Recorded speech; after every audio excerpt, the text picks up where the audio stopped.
Juan Pablo Montoya was crowned champion of champions yesterday. Today, there are 2 more titles up for grabs at Marlins Park in Miami.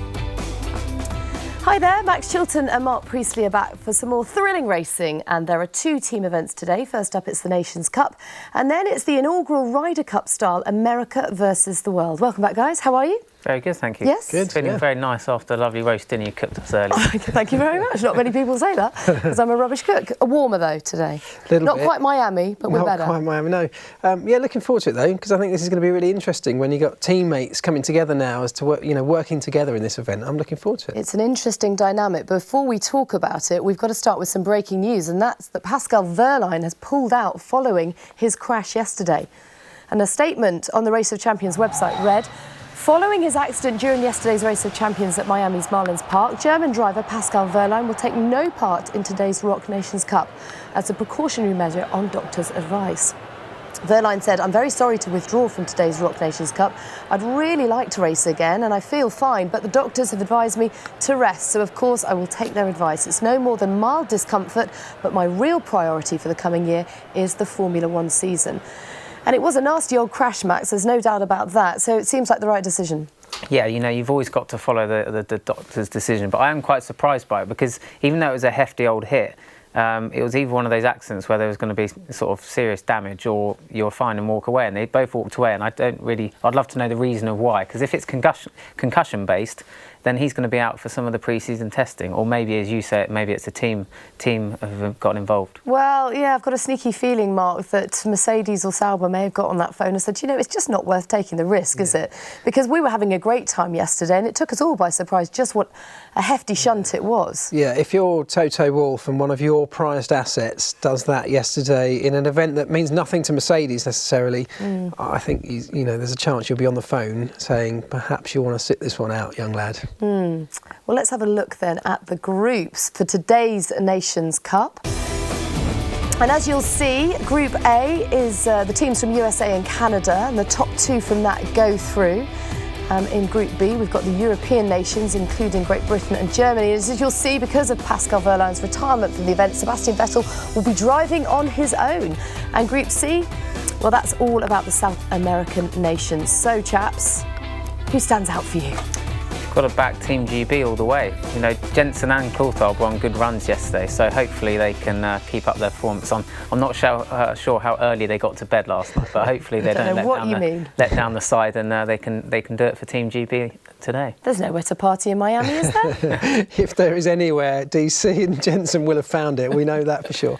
I think that's a good shout. They were both looking really good yesterday. I think Team Brazil as well. Felipe Massa and Tony Kanaan, I thought both looked on good form as well. So 2 to watch there. Well, I'm going to go for Team Vettel because actually he's going to get more time in the car. Yeah.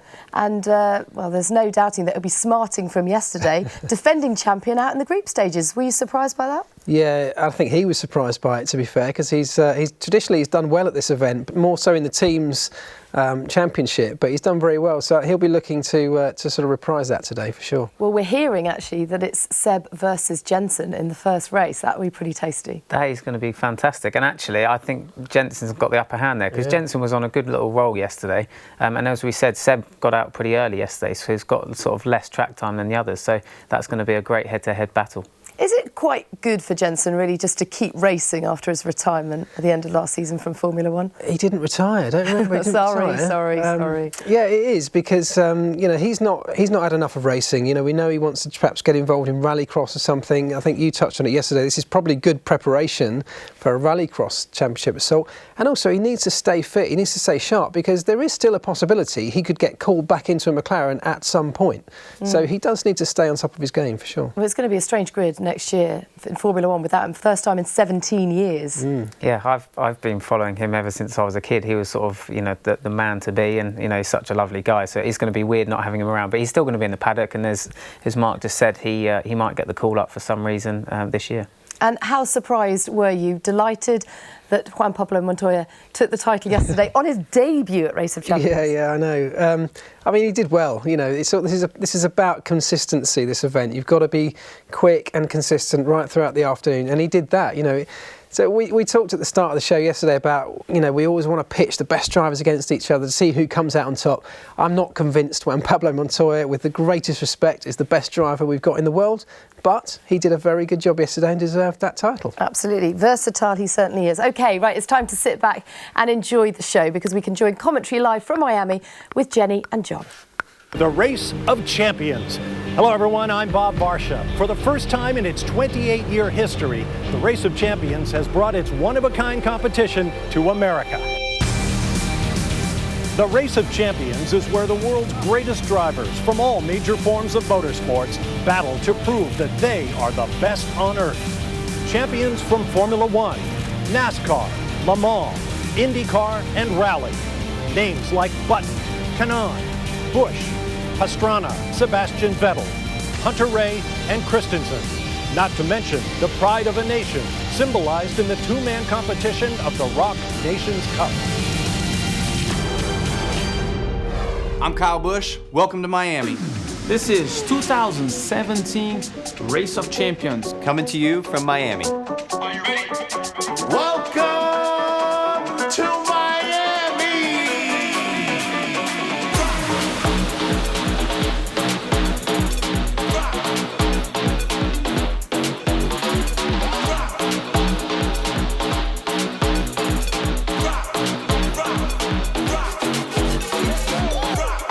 Hola, bienvenidos a Miami.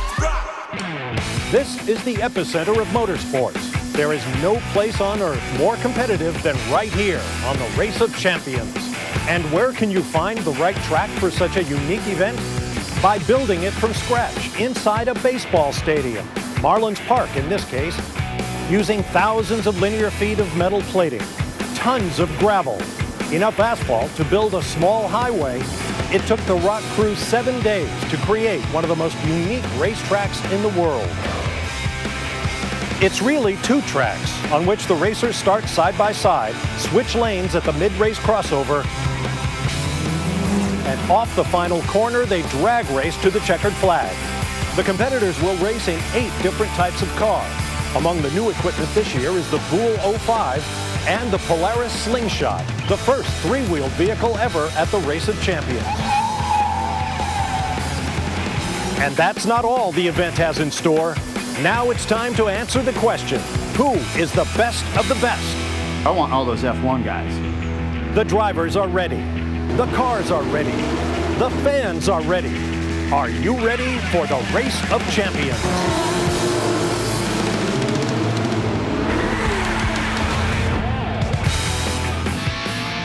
But today, it's not just about the individual. Travis Pastrana will be competing for Team USA Rallycross. Team USA IndyCar includes Alexander Rossi. Jenson Button and David Coulthard will team up for the United Kingdom team. And yesterday's winner of the Champion of Champions, Juan Pablo Montoya, has Gabby Chavez alongside him for Team Colombia. 10 teams, and we'll find out who are the fastest nation on the planet.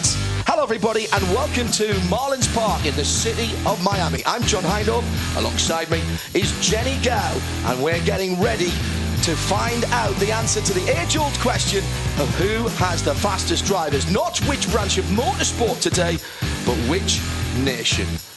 We've already had some racing today, and we'll bring you up to date with that very shortly. But as you can see, our marshals are ready on the start line, so let's get down to some action with Team Great Britain coming out first against Team Germany.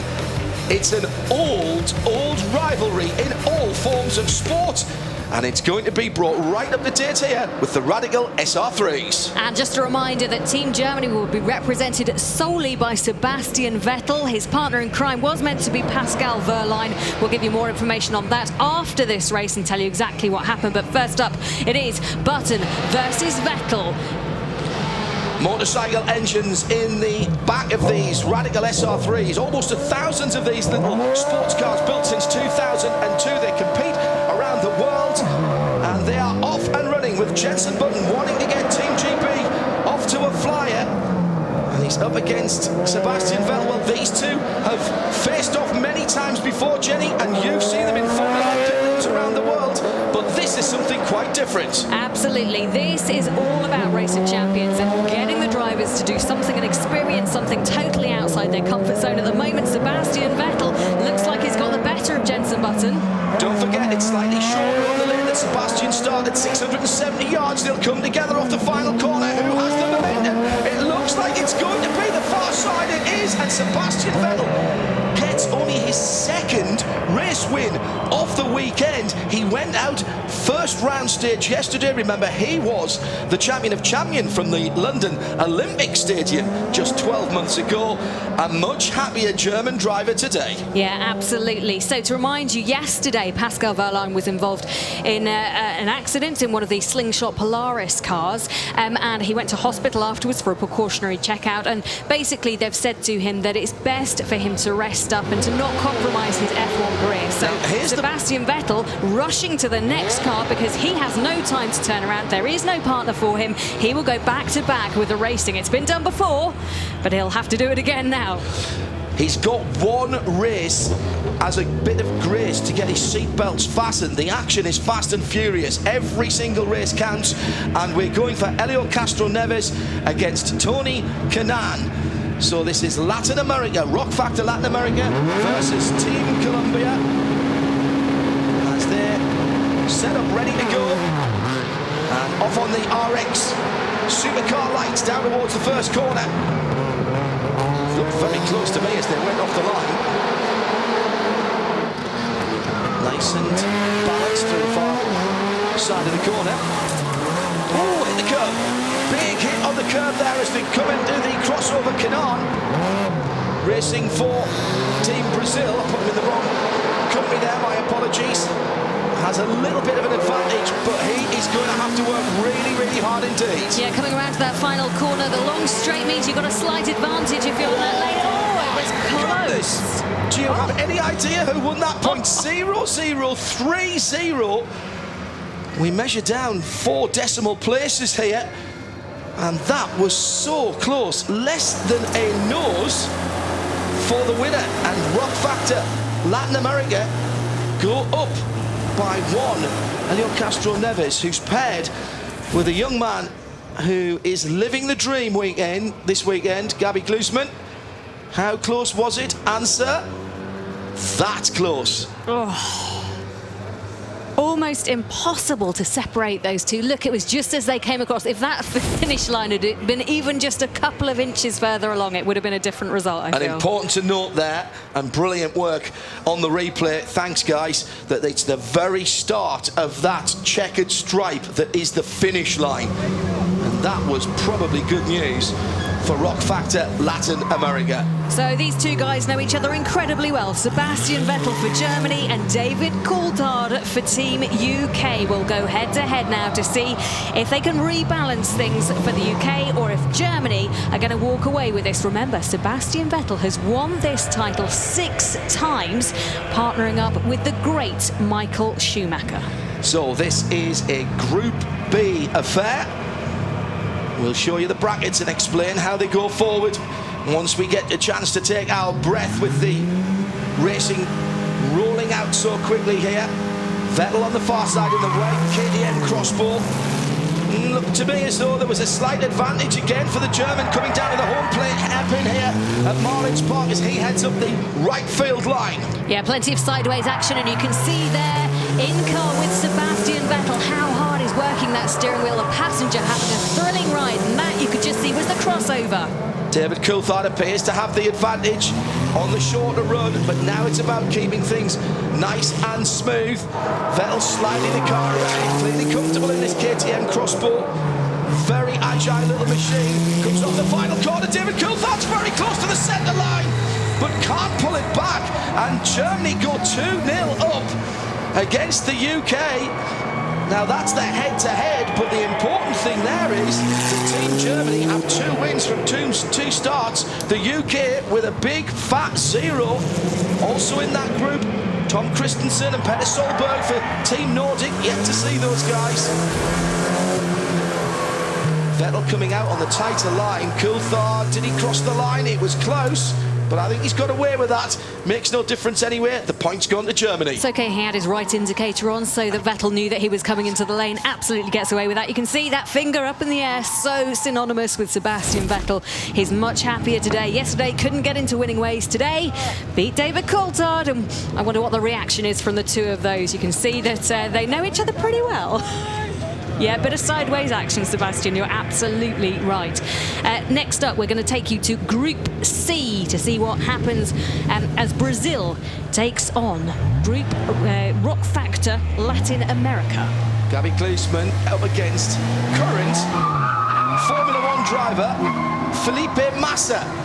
This young man elected by vote on the Race of Champions website, and he is loving it and living the dream, and he's actually learning very quickly indeed. This is the first time we've ever had a three-wheeled car in the Race of Champions, the Polaris Slingshot SLR, built for fast road and track work. And Massa with a comfortable lead at the moment as Gabi's still trying to get to grips with an unusual machine. And you can say this is quite extraordinary, because yes, Massa should be in the lead because Gleesman hasn't done this before. He's a total rookie, and I think that will show. He's in the wall coming out the final corner. Just lost it, the back end coming out the final corner, and he's looking like a proper racing driver there, but there's damage to the right front as he clipped the barriers coming out. Behind him, experience-wise, as Terry Grant is there straight away to turn off the car and hit the kill switch. He's experienced 2 track days, one at Spa-Francorchamps and one at Donington Park. I know when he drove at Spa-Francorchamps, that was a Caterham in the wet. Knowing as I do Donington Park, I would think it might have been damp there. And watch the orange car, clipped the outside first and then couldn't get the lock off before he fell off the right-hand side of the circuit. This is how it looked like from Gabi's point of view. And that is a bit of damage for the guys from Polaris to sort out. Real baptism of fire for our Rock Latin America winner.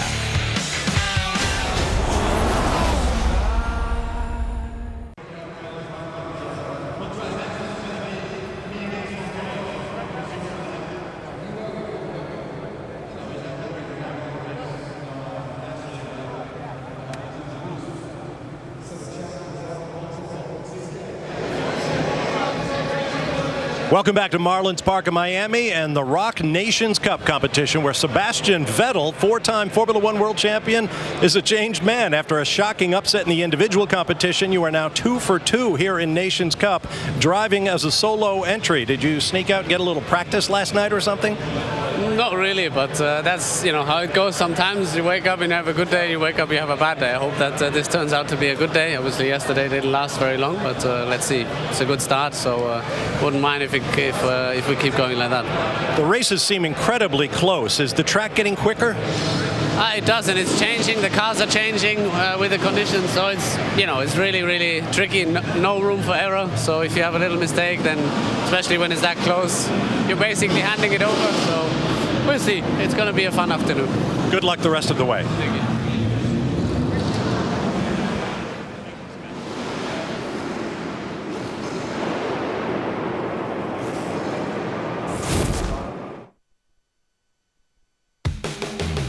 And Scott Speed couldn't race for Team America, and Travis Pastrana had to do all the heavy lifting on his own. I cannot believe this. Through to the final. I mean, definitely, when the anchor of the team with Jimmy Johnson goes out, I'm like, oh no, I'm going to look like a fool out there. And, I tell you, it's been a lucky year. Let's see if we can keep this luck going, because, what are the chances of beating Colin McRae twice in a year? For me, none. Coulthard? Come on, you got to be kidding me. But we're here, we're doing it, and go USA. That was Paris 2006. Can Sebastian Vettel do some kind of Superman job for Team Germany? Remember, Vettel's never been to a Race of Champions where he hasn't picked up one of the big trophies. 6 times a winner with his countryman Michael Schumacher, and then when he came back last year, he won the overall. I think he's got the seat for the trophy booked on the flight home already. Cleanup goes on, you're missing none of the action from Marlins Park, City of Miami.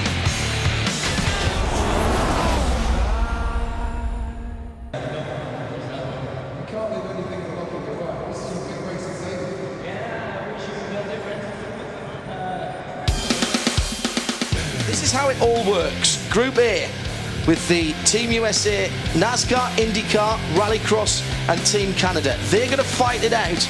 The top two will go through into semi-final A. In the bottom half of the bracket, 2 3-team groups, Great Britain, Germany and Nordic in Group B, Latin America, Brazil and Colombia, so sort of Europe and Latin America, if you will, for B and C.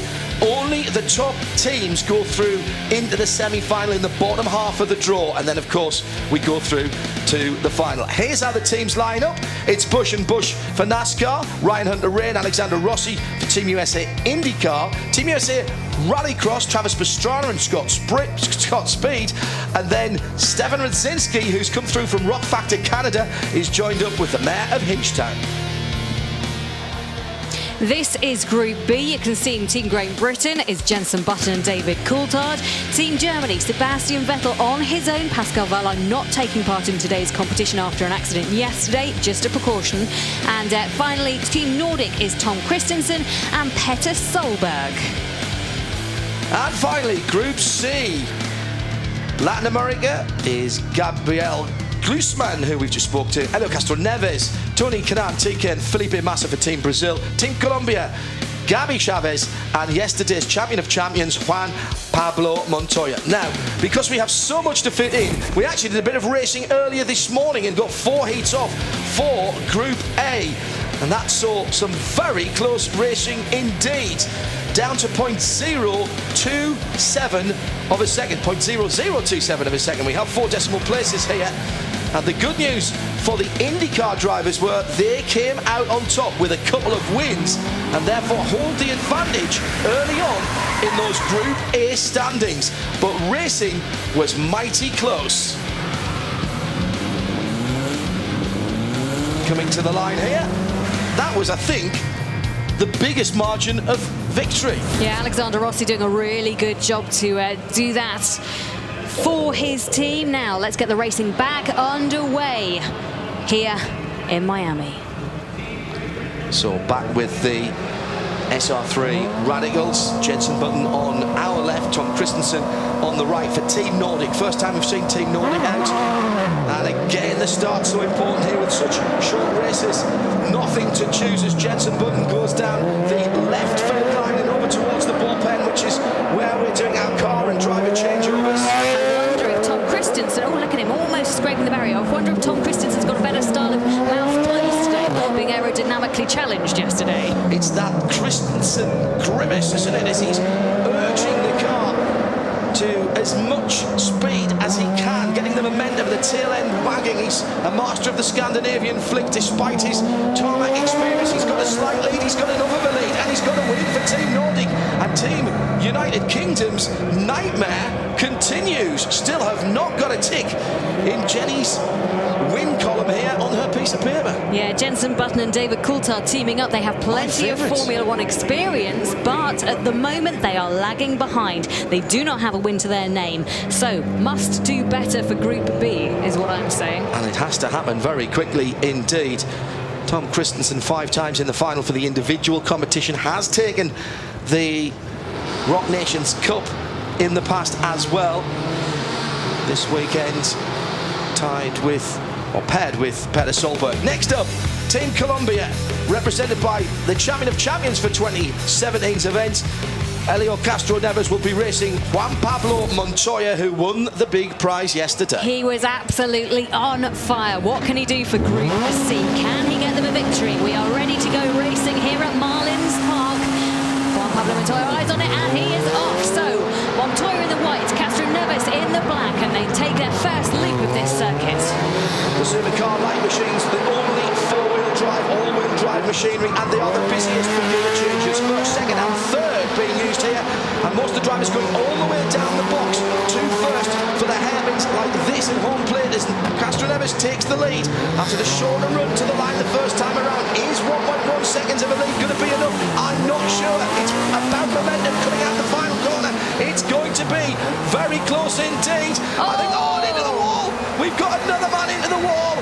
As Montoya's gone through, Castro Neves has put the Supercar Lights Rallycross machine into the wall on the final corner. It was going to be close. I think Montoya might have had that, but we'll never know.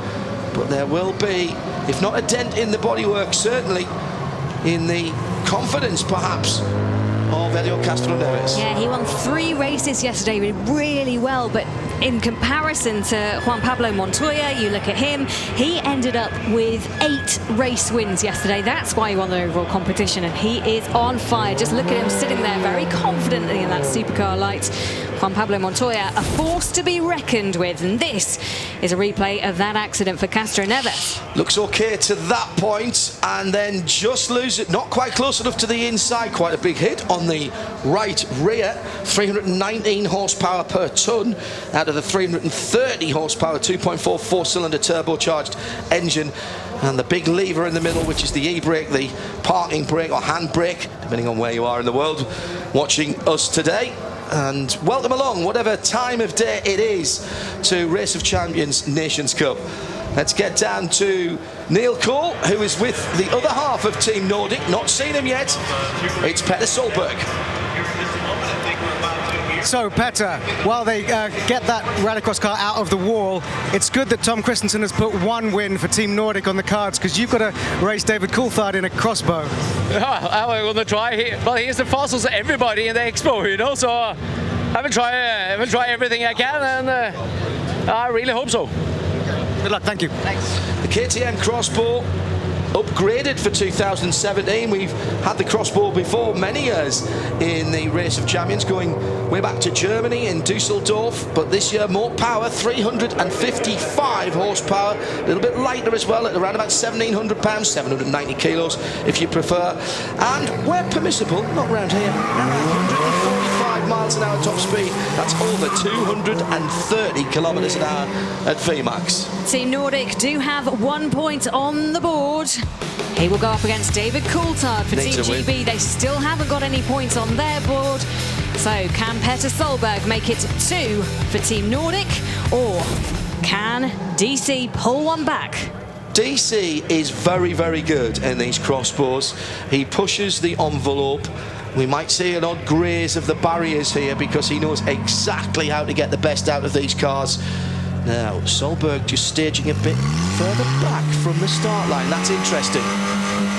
Group B, Coulthard for Team UK needs a win here. Team Nordic already have one on the board with Solberg and the white KTM, and an instant advantage for DC. David Coulthard, 13 Grand Prix victories to his name, but 1 tick in the win box is what he's looking for here. Yeah, lovely start from David Coulthard. They get to the crossover, as you would expect. Team Nordic take the lead at that point, but it's very, very close between the two when they come round for the final lap. And my intake of breath was because David Coulthard was so close to the concrete barriers in the middle as he came out the final corner. Did not want to lose any momentum at all. He could have come out the final corner first. Has he got the speed? He has got the speed. And Team UK get on the board. David Coulthard finally gets a win for the UK and the Union flag. For you. I'm not going to say that I'm biased, but for you is all I can say. And Coulthard having a little bit of fun with that crossbow on the way out of this amazing stadium arena complex. So coming back down to the crossover area, or driver changeover area, and breaking news from Marlins Park as we go down to Neil Cole in the changeover area. Well, we understand that Gabriel Glucksmann has been withdrawn for the competition just for precautionary measures after his contact with the wall in the Polaris slingshot. So it looks like Helio Castroneves will continue for his team, like Sebastian Vettel, as a one-man team. Thank you, Neil. That means a bit more running around for the 2 drivers mentioned there. We already expected it from Sebastian Vettel. Not sure whether it's an advantage or a disadvantage. I suppose you get more track time, but you do have to adapt to cars very, very quickly here. On the start line, we move to our next competition. This is a Group C battle. Helio Castroneves in the Polaris Slingshot SLR against Gabi Chavez. Castroneves in the black and white machine, a little bit tardy off the line, maybe a little bit too much wheel speed on that driven single rear wheel. As Chavez, neat and tidy in this Polaris Slingshot. Had a few of them in the supercar parade this weekend with very nice custom paint jobs, retail for around about $28,000. So they take the crossover. Chavez slightly in the lead at the moment, as you would expect. Castroneves nicely turned around that, a difficult, tricky, tight turn. I think Chavez just tried to do a little bit of an opposite flick, a Scandinavian flick into the first corner. I'm not sure it paid off for him. It's cost him a little bit of momentum, and that might give the inside lane here the opportunity to come through, and it has. Castroneves then driving just a little more sedately. Race is over now, that doesn't matter as he spins it through the return lane, but just a little bit more neat and tidy from Helio Castroneves, and that gave him the advantage. Chavez will be kicking himself there. These races are so short, Jenny, you really can't afford any mistakes. Yeah, especially as his partner Juan Pablo Montoya, who I can imagine watching that was a bit like, come on, go, because he wants to win this. He wants to be a double champion. Doesn't happen very often here at Race of Champions. So can he do it? That's the big question. And look at that as he jumps out the car. Castroneves, a lot to do this weekend, having to double up now and take all of the drives. It's never happened that we've had the Champion of Champions in the Race of Champions Rock Nations. I had to look it up. don't worry. I had a feeling that you were right about how unusual it was. Castroneves just losing it there on the slow down portion of the run. I wasn't going to stake a claim for it. I thought it, I didn't say it. I'm going to look again just to make sure. So up next we have Team Germany, Group B, Sebastian Vettel representing alongside Tom Christensen for Team Nordic. They're in the Radical SR3 RSX and they are almost at the start line, ready to go. It's all calm at the moment on the start line. Sebastian Vettel really not happy at going out so early. The Champion of Champions going out before the knockout stage in the individuals. Tom Christensen, well, there's a driver with more experience of Race of Champions than anyone else here. Christensen closest to the camera in the black and white. Radical, oh, he didn't quite get it hooked up off the line, but Sebastian Vettel certainly did as he goes down to the home plate. Hairpin advantage to the German. Yeah, he's looking to make it 3 from 3 here at Marlins Park. Can he do it, or will Christensen be too much?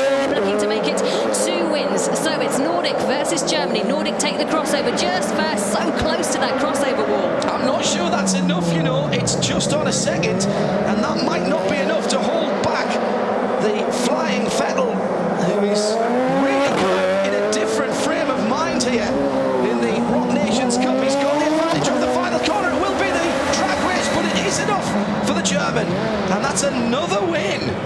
Yeah, making it 3 from 3 for Sebastian Vettel, as you say. He is on fire today. So 3 wins from Team Germany in Group B. And Bob Varsha, you're catching up with the drivers today. When Helio Castroneves pulled in after his most recent win, he got out of the car unaware that he is now a one-man Rock Factor team after the withdrawal for precautionary reasons for Gabriel Glusman. So, what do you think of going forward solo? Well, I hope he's okay, first of all. Obviously, you don't want to see anybody hitting the walls here. And right now, it's, well, I'm okay going solo. Let me tell you, the quality of drivers here is amazing. It's so difficult. I just jumped in the first time to the 3-wheel here, and it was like, I was crashing. At least on the race, I wasn't crashing, but before I was. But it's been quite interesting, and well, let's keep going. So far, it's still a lot of races to go. Good luck. Thank you. Our next contest is already on the line, and this is Group C. Challenge between Juan Pablo Montoya for Colombia, Tony Kanaan on the far side of the track from him. Very similar looking cars here, so make sure you check out the flags as they head down the far side of the circuit from us. It should be Juan Pablo that comes through first, and it is. It is, but he's having a messy old lap of it, taking in a couple of bit of barriers on the way as well. So speed and precision, that's the key around this circuit. It's a rhythm section in the middle, that serpentine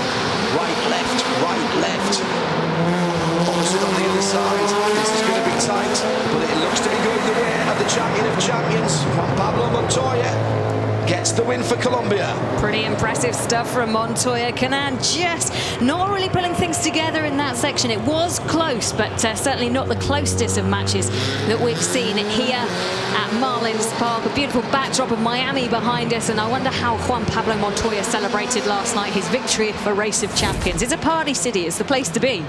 Bit of curb on the inside there for the RX light machine, and that may have just dulled the progress slightly.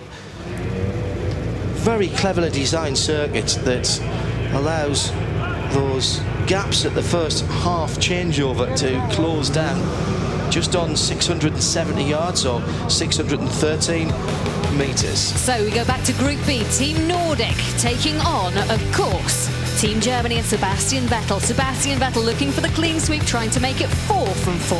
Now only one team goes through from Group B, and Germany have 3 wins at the moment, so Nordic and United Kingdom have it all to do, and really this is a must win for Petter Solberg. If anyone is to have a chance of challenging Team Germany, the singleton driver of Sebastian Vettel doing Superman duties here, then this has to go the way of the crossbow in the hands of Petter Solberg. Yeah, Solberg and Vettel both getting 1 win each yesterday, so neither on top form. Can they reverse that and turn it round? Well, Vettel seems to have done it. Can Solberg? Look at that, getting ready, focused. They're now under the starters orders. The green lights are on. For me, Solberg, a tiny advantage going down to the home plate hairpin. He's got the longer run through to the crossover.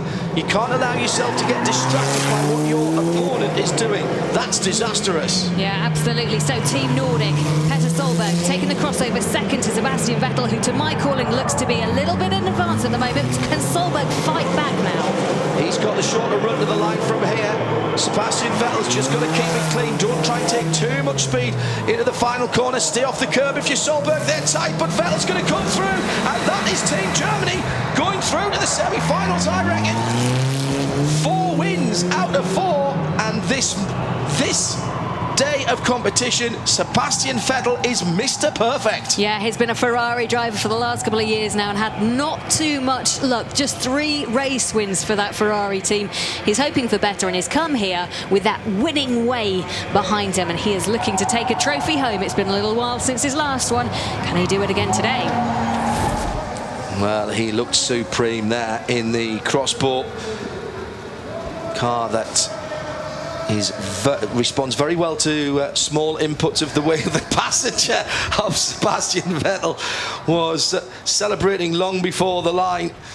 Sebastian joining in with him as well. Now, last of Group C's races next, Jenny. Yeah, we've got Colombia against Brazil in the form of Canaan versus Montoya. They know each other pretty well, so they're going to know exactly what to expect. They are off the line in the Polaris.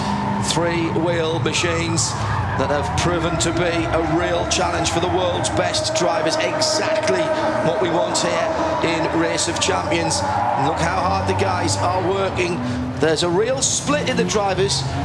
Having spoken to them after yesterday's competition about whether you have to be neat and tidy or whether you can flick the Polaris slingshot into the corners. Chavez then with a bit to do on the second half of this run. Yeah, Canaan and Team Brazil with just 1 win to their name, so they need to win this really if they're going to try and progress through to the next round. It's very close as they come through the final corner.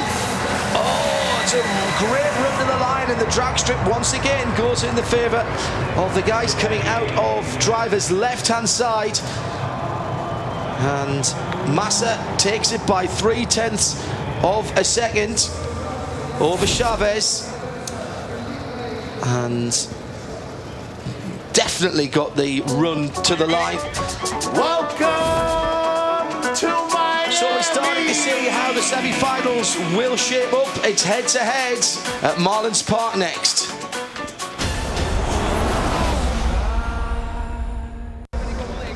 So Sebastian Vettel, he knows he's done the hard work. Team Germany is through, and that is some consolation, I would think, Jenny, from his, frankly, by his own high standards, he won't have been happy with yesterday's performance. No, absolutely. A 4 times Formula One world champion. He has been the champion of champions here at ROK, and he's been a ROK Nations winner 6 times alongside the great Michael Schumacher. So he'll want to go out today, and he'll want to take the trophy back to Germany. KTM Crossbows next up in a Group A contest with Kurt Busch from the NASCAR Nation, Team USA NASCAR, and Travis Pastrana from Team USA Rallycross in the crossbow. Lots of X's in this one. Who will get the X in the win column? That is what this is all about. Watch the light in the middle.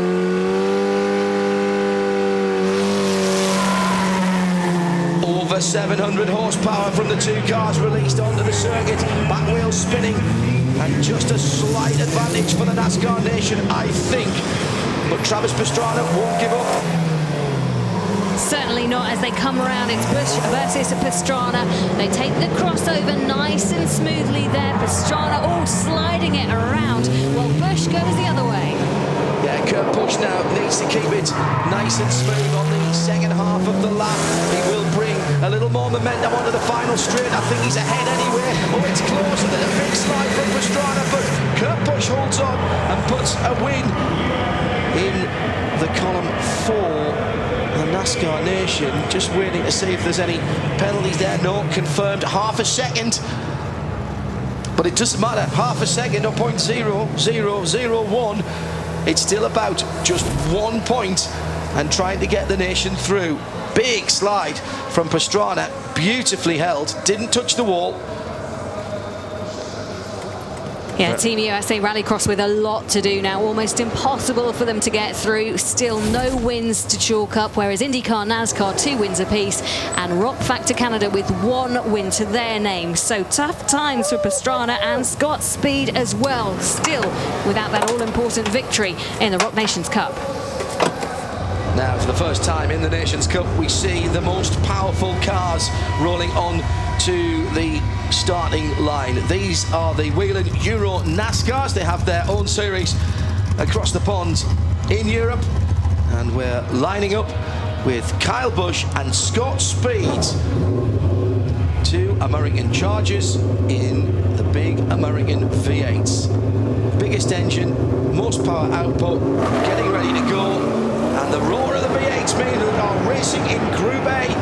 For me, a little advantage to the black car heading round the home plate hairpin, and that's Kyle Busch, who's hustling this car for all it's worth. Yeah, Scott Speed really needs to try and chalk up a win here, both for his team and for himself.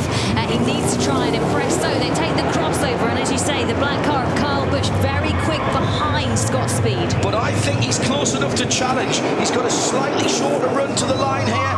Speed getting it out of shape in the wrong part of the circuit. It looked like he lost the front end of the car there rather than drifting the back, and I think this will be another NASCAR Nation win, and is Kyle Busch comprehensively beating Scott Speed, almost, in fact, over 3/4 of a second, and that was being cheered on in the driver changeover area by the other half of the NASCAR Nation, Team USA NASCAR, and that's Kurt Busch with Neil Cole.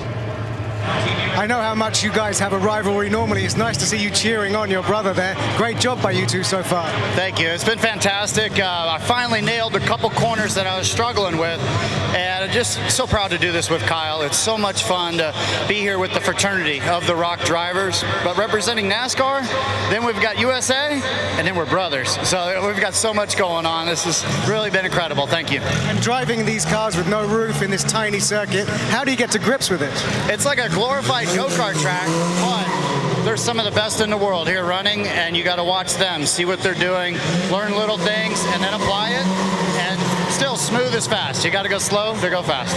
Keep on going. Thank you. Thank you. So a win there for the NASCAR Nation, widely applauded, I'm sure, around our coverage around the world, and particularly here in America for the first time on US soil. Great to be here with the ROK Nations Cup here in the city of Miami.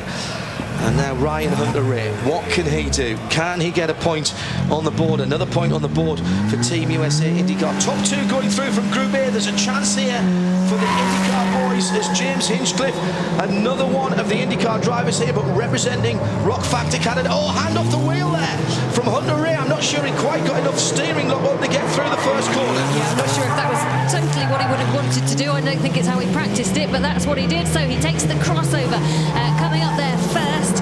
And will he be able to keep control of this, or will the Hinch be able to wrestle it back? There's a big gap between the two of them now as they go through that penultimate corner. Looks like Hinch has a lot of work if he's going to try and equal this up, but can he come around? No, it's gone the way of Ryan Hunter-Reay. Well, congratulations to him. They get 3 wins chalked up for Team USA IndyCar. And that puts them on exactly the same point standings in Group A. It's the IndyCar and NASCAR boys who are holding sway in the American group, with X Factor Canada and Rallycross lagging behind.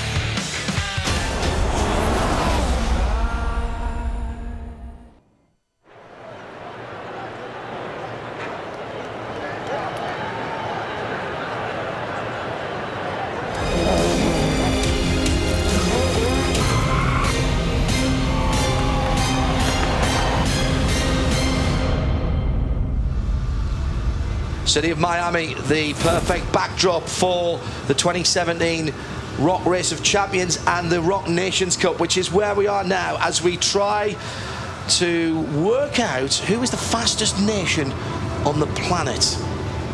And at the moment, the US teams of IndyCar and NASCAR have shown early pace, 3 wins apiece for them in Group A, and look to be favourites to go forward. 2 teams from Group A going forward, but just 1 from Groups B and C. Team Germany is Sebastian Vettel on his own after Wehrlein wasn't cleared to race this morning. Team Columbia includes our champion of champions. 2 American teams will go into semi-final A, the 2 rest of the world teams into B, and then we will have the face-off in the final. So you've got the Indy 500 winner and the Indy 500 pole sitter from 2016 going head-to-head in this battle in the Eurocars. That's Team USA IndyCar and Team Rock Factor Canada. Love the sound of those V8s. The rumble will become a roar. And Stefan Rzadzinski, the Rock Factor winner from Canada, on the inside, goes down to the first corner and takes the left field line. Meantime, in the black car, Rossi didn't get the turn in on the final corner. Now, that is okay. Rossi's not out of this, but he can't afford another mistake for my money. Yeah, this is going to be incredibly close, I think, by the time they get around the penultimate and final turns. Is it going to be Canada? Is it going to be IndyCar? They both come around the final corner. It's going to be very close. And it's Canada! And Stefan Rzadzinski puts a massive scalp on his CV as Alexander Rossi, last year's Indy 500 victory, is beaten by the Rock Factor qualifier. He came through a public vote on raceofchampions.com. Now, he has done some racing, most recently in a Nissan Micra. Before that race for JDC Motorsports, but a Nissan Micra to Race of Champions, and the Indy 500 champion himself goes under the cosh from Stefan Rzadzinski. Yeah, his nickname is Razzle Dazzle, and you can see why from that. He's a really great talent. A lot of people really excited that he managed to get through, but you can see there Alexander Rossi not happy at all, but Razzle Dazzle delighted with that. Look at him. It's almost as if he's just won everything, because that to him is a very sweet victory. He's done a lot of things in his time. He was regional karting titles, loads of them under his belt, but couldn't quite manage to ever make it. And this is his chance to shine, and that's why we love the Rock Factor and what it does for some of the drivers who have not maybe been so lucky to get the funding or the backing that they wanted, but have got the skill, and they're proving it right now. So we're up for the next round, and it is, look at that man, Pastrana in the hot seat, just waiting underneath the arch. He's good. Oh, and it's a problem for Hinchcliffe. The car stalled underneath him. This is the Rallycross-like car, 230 horsepower, four-wheel drive. He's got to restart it. James got to keep his cool now, and does, and actually makes a fair decent start. Pastrana loves this car, understands about the four-wheel drive. Remember, he's driven similar things, not exactly the same, in the X Games. They are desperate for a win because Team USA Rallycross still don't have anything on the board, so they must win this. Oh, that was the tightest crossover we've seen, John. That was a muscle between the two of them. And that must give the advantage to Pastrana, surely, because he's got the shorter run to the finish stripe. As he comes around this time, he'll have a bit of an advantage. Can he hold on to it? He will. He can. And he takes, finally, a win for Team USA Rallycross. Oh, they needed that as well. Desperately needed it. So well done, Pastrana, for getting the win for Team USA Rallycross. One to their name. More work to do for Canada. Yeah, Hinchcliffe won't be happy about that, but Pastrana takes the victory and keeps Team USA Rallycross in the hunt at Marlins Park at the Rock Nations Cup. So this is the scene at Marlins Park in the city of Miami as we're waiting the next contestants. It's a bit like the old-fashioned arenas of days gone by, the Rock Nations Cup. They've chosen their champions and now they fight it out, not to the death, but certainly wheel to wheel. Their chariots are varied and their skills are undoubted as the Rock cars, longest serving of our vehicles in the Race of Champions. Smallest engine, but they are so light, they are super quick and require a very special driving technique. Watch as the drivers brake hard to get that nose coming down and a bit of weight on the very narrow front wheels before they pitch them into the corners. And there is Stefan Rzadzinski for Canada. Alongside him is Alexander Rossi. Excuse me, it's Scott Speed who's come out alongside him. And it's gone to a green, and we are racing no jump starts. If there are any false starts, it's an immediate 5-second penalties, no restarts. Camera underneath, look at how the suspension is working. That's a great shot.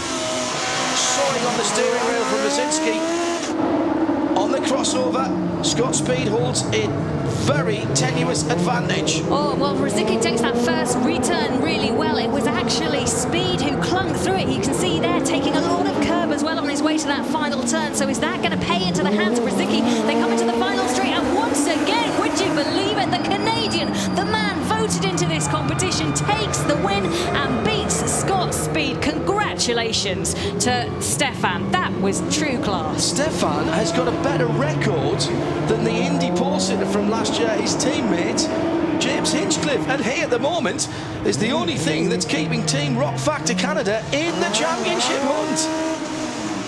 So he's got the Indy 500 winner as a scalp, and now last year's GRC champion.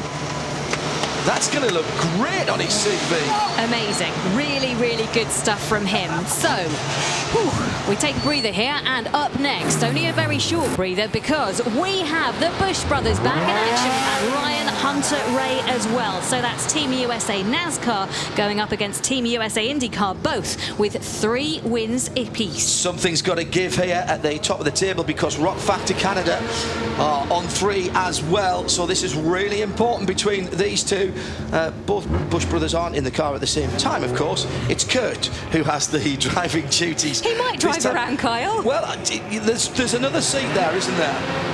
Kurt Busch on the right of our picture, Ryan Hunter-Reay on the inside.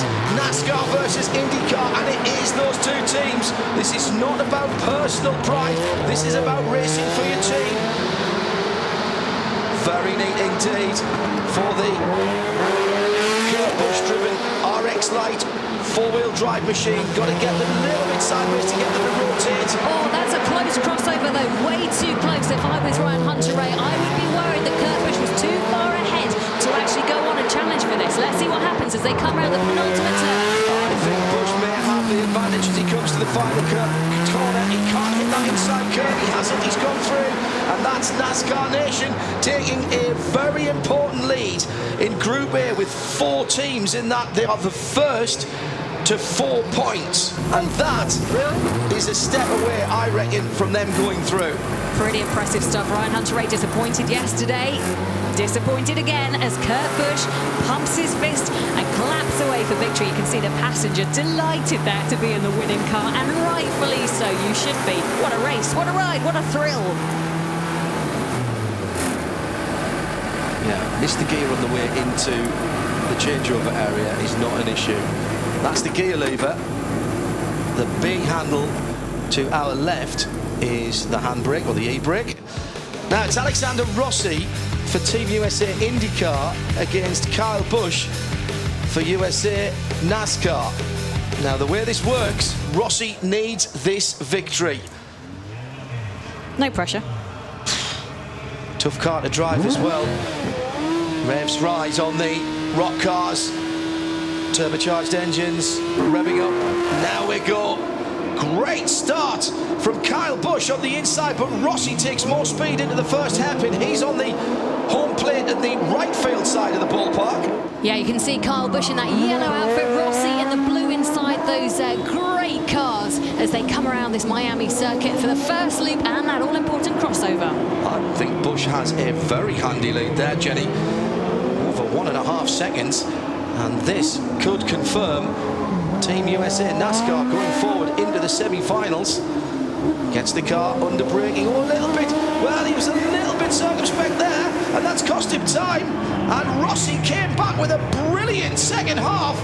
Made a liar out of me, and Kyle Busch there, for some reason, not attacking the final corner at all and lost a huge amount of time. Rossi will be delighted with that because he had to win. He had to win to be able to stay in this competition with Team USA IndyCar, and that's exactly what it did. So 4 apiece for USA IndyCar, 4 apiece for USA NASCAR as well. Plenty more action on the way from Group A, B and C here at the Race of Champions in Miami.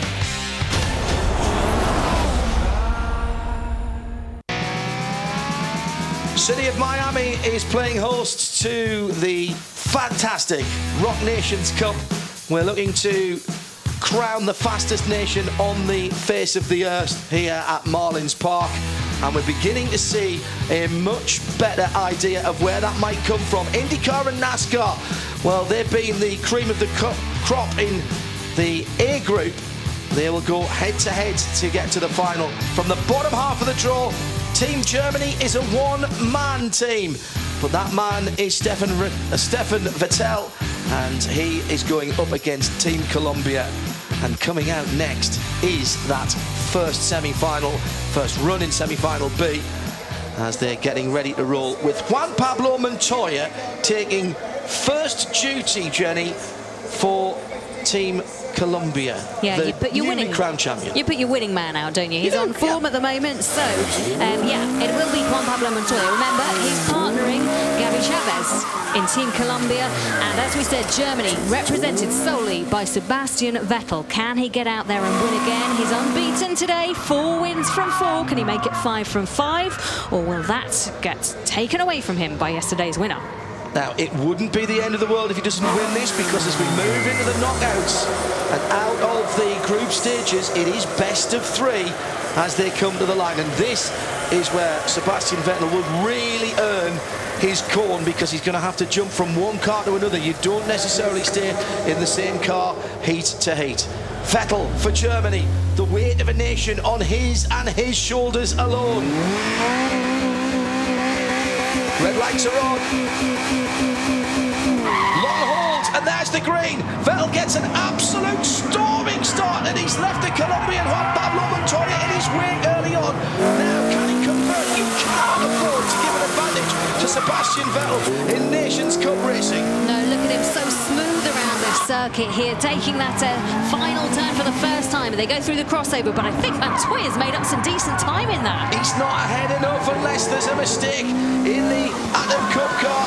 Montoya knows he's got it all to do. They've been watching, they know the kind of gap that you've got to make up. It's going to be tight round the final corner, but Vettel should have enough, does have enough, and the first blood in the semi-final goes to Sebastian Vettel. Well, that's really stamping his authority there, beating the man who took his championship away from him yesterday. Yeah, absolutely. The grudge match was on, and you can just see Sebastian Vettel very comfortable around this circuit, and really the fans here in Miami appreciating what he's doing. You can hear in the background they're all cheering him. But when he came out yesterday and today, they absolutely loved him, reacted really well to Sebastian Vettel, even though he's not one of the homeboys from America. Let's go to Bob Varsha. Well, this is really an extraordinary performance for Sebastian Vettel. Yes, he's a four-time Formula One world champion. Yes, he is the reigning, well, actually newly deposed champion of champions here in Miami.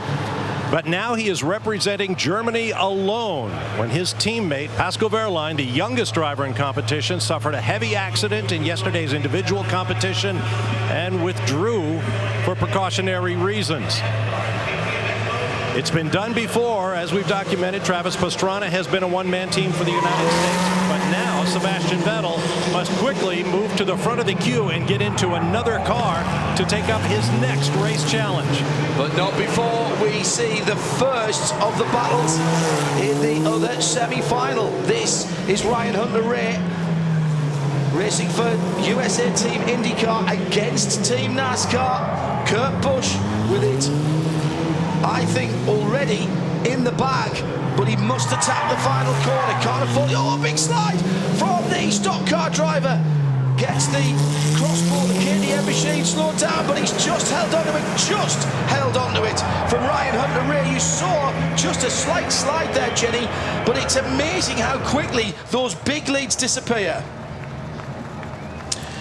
So that is first on the win column in the top half of the draw, to the NASCAR Nation, who take a 1-0 lead against the IndyCar drivers. Sebastian Vettel for Germany. Can he make it through to the final? We'll find out soon.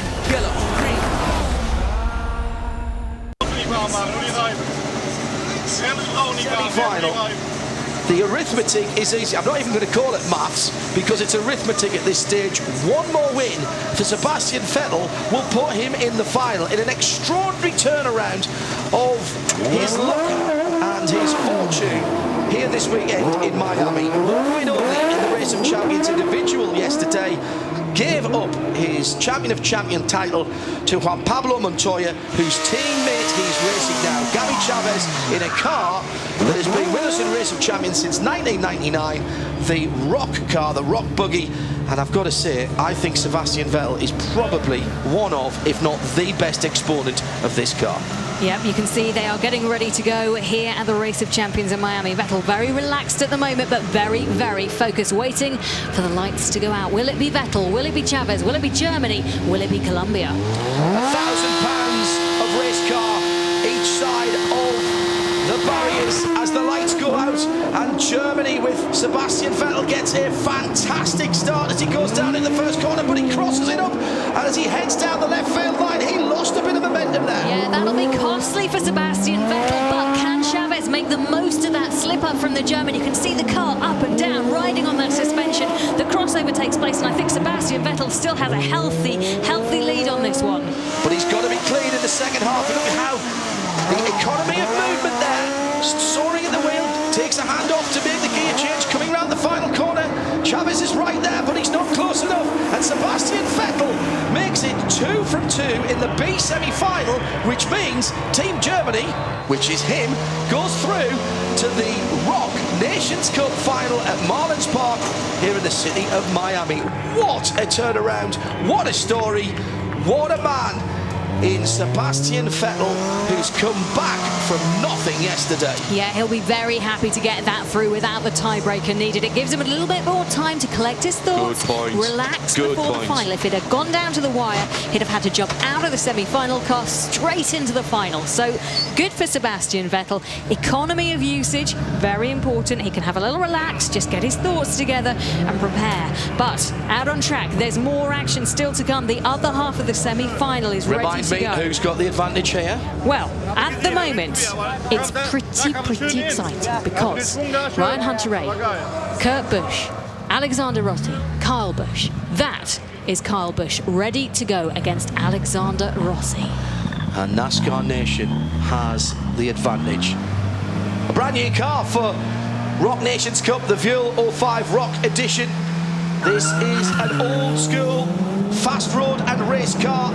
No electronic aids, H-pattern gearbox, no ABS or traction control. And the equation is easy for the IndyCar boys here. They have got to keep this alive by winning, and Alexander Rossi has done this before. When he's had to win, he's been able to do it across the crossover for the first time. It's a decent lead. Yeah, really nice, smooth driving from Rossi. It looks like he's in control of this. He wants this to go down to the wire, so can he push through and see whether Kyle Busch, it's going to be tight as they come through. The better exit, though, from Alexander Rossi, and he has done it. He keeps them in the competition. Again, another close shave, but he proves he can do it for Team USA IndyCar. Congratulations. Fist pumps, waves. He's so cool and calm and collected is Alexander Rossi. So it's going to go down to the wire. Who will it be going through? Well, they know who they're going to face. I mean, this is a playoff. It's win or go home. At the next time of asking for Team USA IndyCar and Team USA NASCAR, the NASCAR Nation winner was Kurt Busch. So by my reckoning, he should be getting into the next chariot, and it should be Alexander Rossi who gets into it for the IndyCar guys, and that's now been confirmed. Alexander Rossi and Kurt Busch.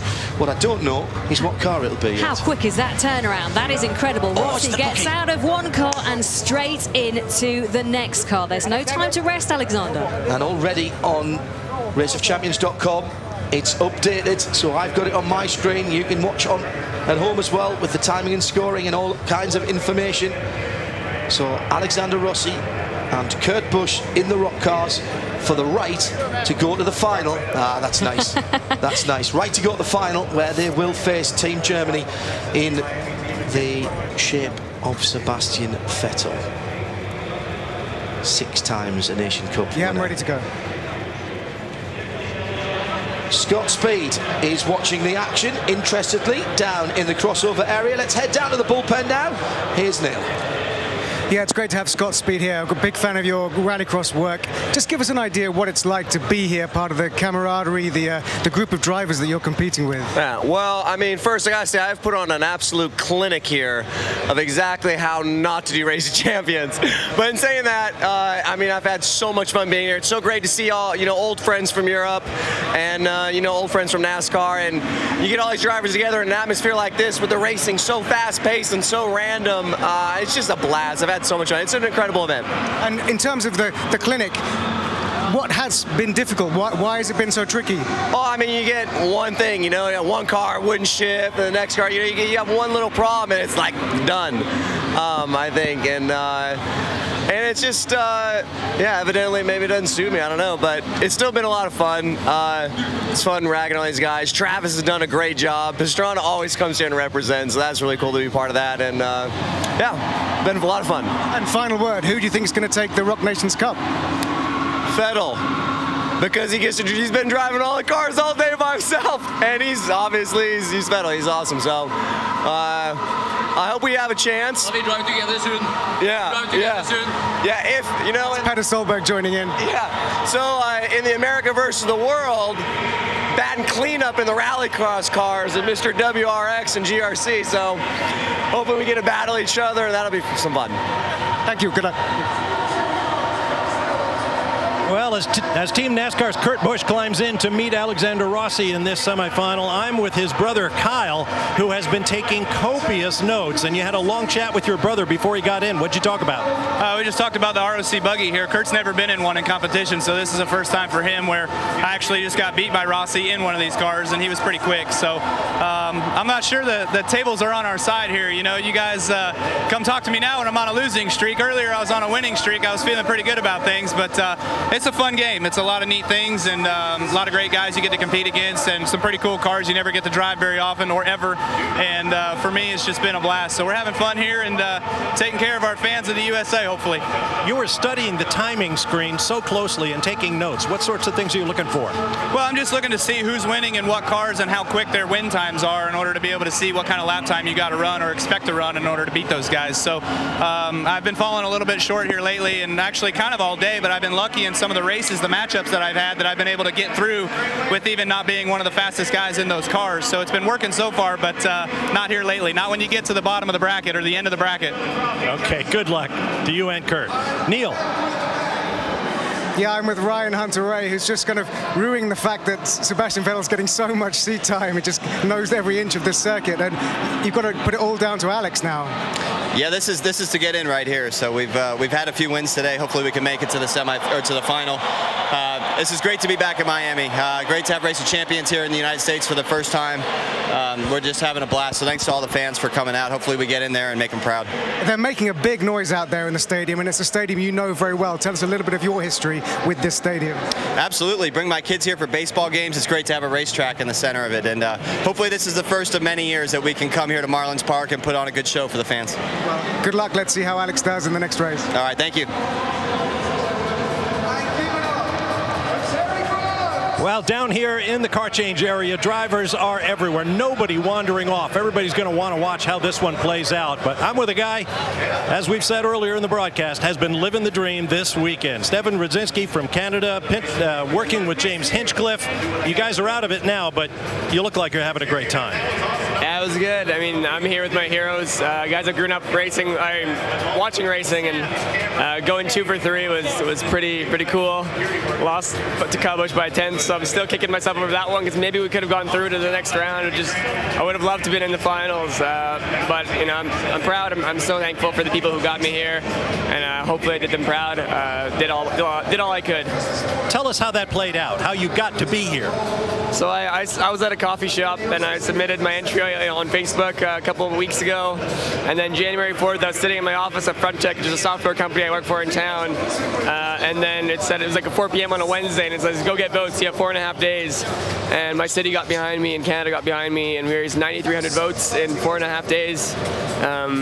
That meant a lot to me. I could write a book about those few days in general, but to be here, like, this is what I want to be here, and I've been trying to really focus and trying to do what I know I can do, and I know I'm proud of myself, and just, yeah, so thankful to be here. It's a great story. You've proved you belong in this company. Congratulations. Thanks so much, Bob. Absolutely proved it. Alexander Rossi and Kyle Busch will race off to go to the final to race this man, Sebastian Vettel, and that's next.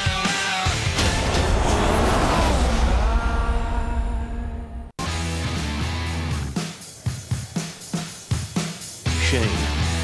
He's now got to do battle for the NASCAR Nation, Team USA NASCAR, with Alexander Rossi.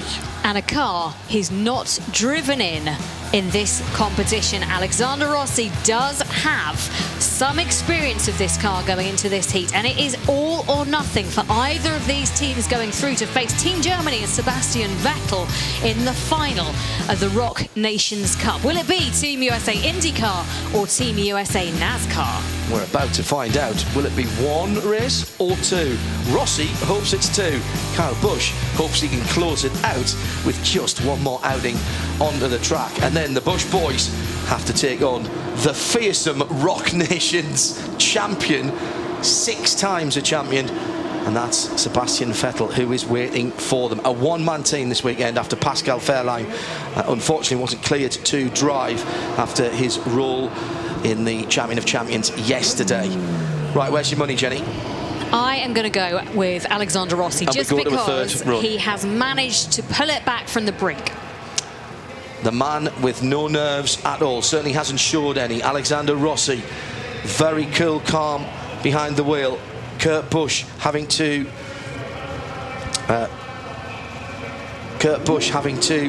try to hold back the young charger that is the IndyCar star. Kurt Busch having beaten Ryan Hunter-Reay. Oh, huge run off the line from Rossi. and gets the run down to the first corner. Now we'll wait to see if he timed that perfectly. If it's a jump start, it'll be at least a 5-second penalty. But let's for the moment watch the action. It'll be very close on the crossover here. His Bush is going to be chased down by Rossi and to go across the line for the first of 2 times. Yeah, Rossi here looking very good. He's taking a lot of curve on his way around, not the smoothest, but you can see there's so much suspension in here. He's just dragging it and seeing what he can get out of this. They come round towards the final turn, and it's going to be a very big advantage for Rossi. Can he make that count as they cross the line? As they come through this time, well, Bush what has happened managed there? to turn that over. Well, that's a shocker to me. Let's wait for that to be confirmed. 37.5 is a very good run in the rock car. So there's Kurt Busch. Thought he'd done a little bit too much curb here. Gets to the inside. No penalty for that because he kept most of the car on the track. So that is an extraordinary drive for Kurt Busch. And that means the NASCAR boys are going through. Through to the final then for the NASCAR boys, and they will.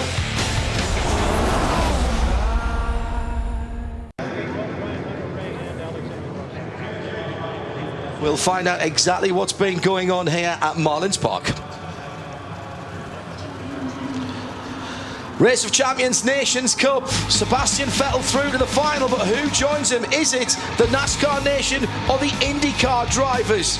We thought we saw a clear winner there last time around, but there's been a bit of controversy, and Bob Varsha is on the scene. We'll go to him in a moment. Watch the car on the firsts, on the far side. It's rolling, it's rolling. Well, the red lights looked out there to me, but it's a long jump from Rossi. And he's down with Bob Varsha and his teammate Ryan Hunter-Reay. Let's find out what the discussions have been. With the event organizer, Frederick Johnson, Alexander Rossi got out of his car and came running to the front of the grid with his finger waving, telling the officials that Kurt Busch had jumped the start. He was joined by Ryan Hunter-Reay, his teammate in Team USA IndyCar. Frederick Johnson walked up. Juan Pablo Montoya, our champion of champions, is also in the discussion. Keep in mind, during the weekend, in order to protect the clutches of these cars, the drivers were given the ability to make a rolling start. You had about 2 feet of space to get the clutch engaged as long as you didn't cross the timing beams before those lights went out that John was just talking about. But right now, this animated discussion has been going on for some time. And as soon as it looks like we've achieved some kind of conclusion, let me see if I can get over to Alexander Rossi. Alexander. Well, whilst Bob's there, tell me what your discussion was about. Well, he jumped the start and then he admitted to it, but there's no penalty, so. Well, there you have it.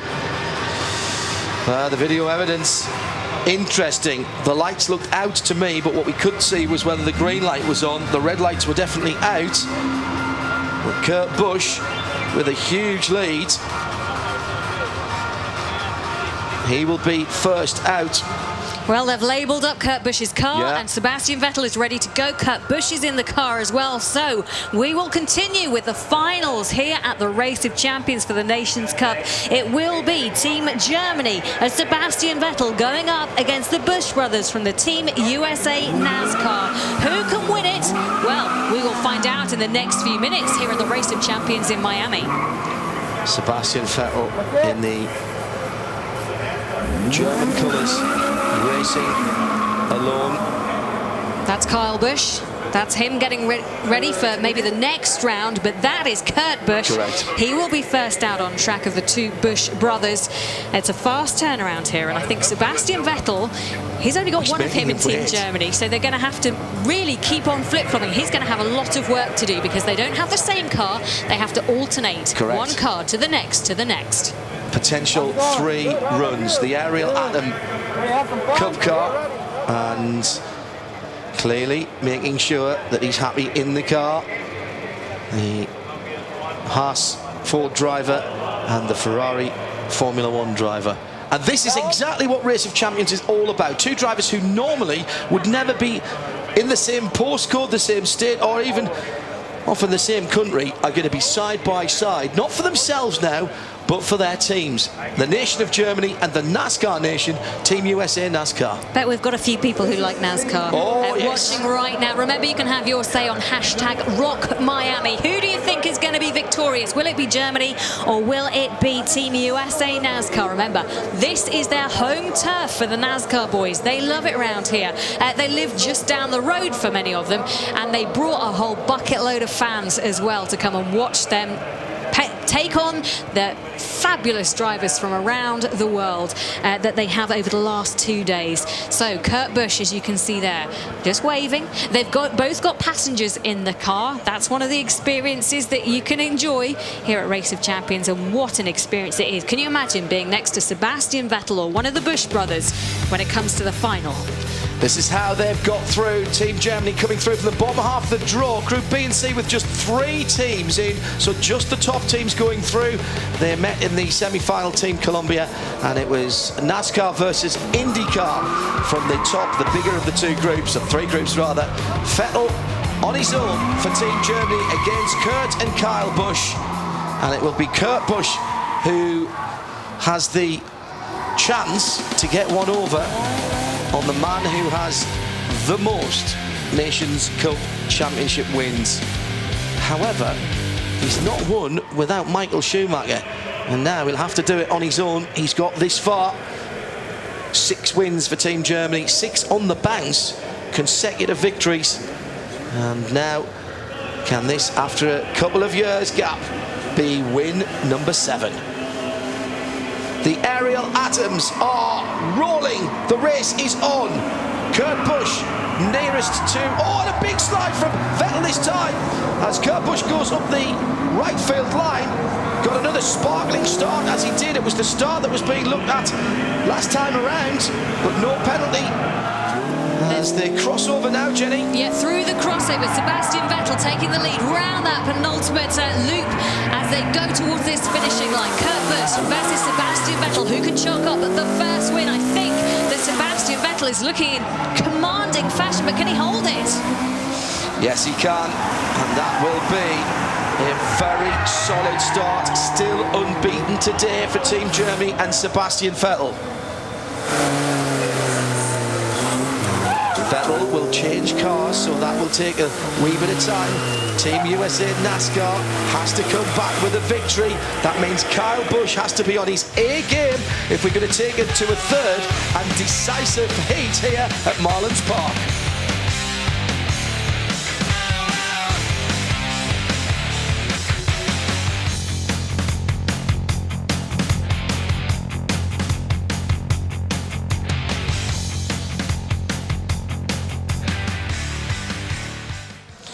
Well, Jenny, what do you reckon now? Rallycross car next.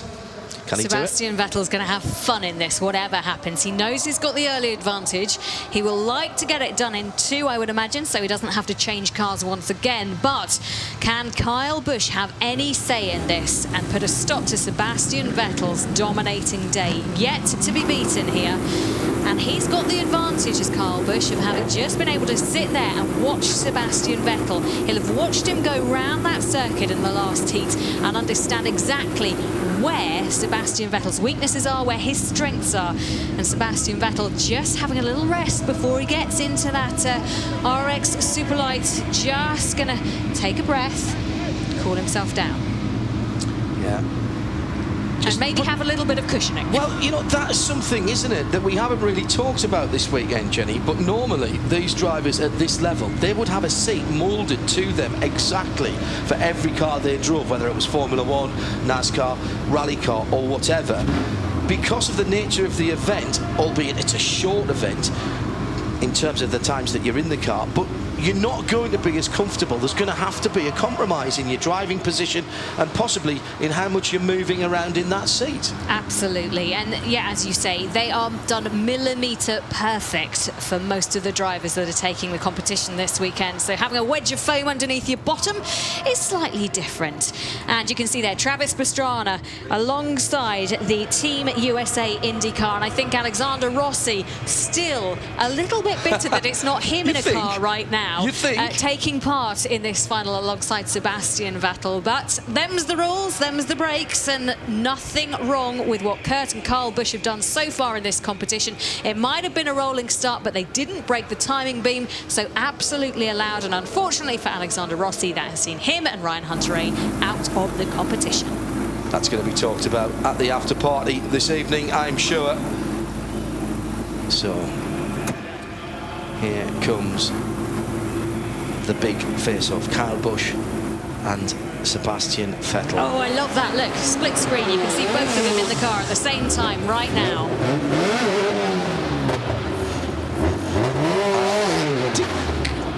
I don't want to say this, but it can't have that in reverse there for a moment.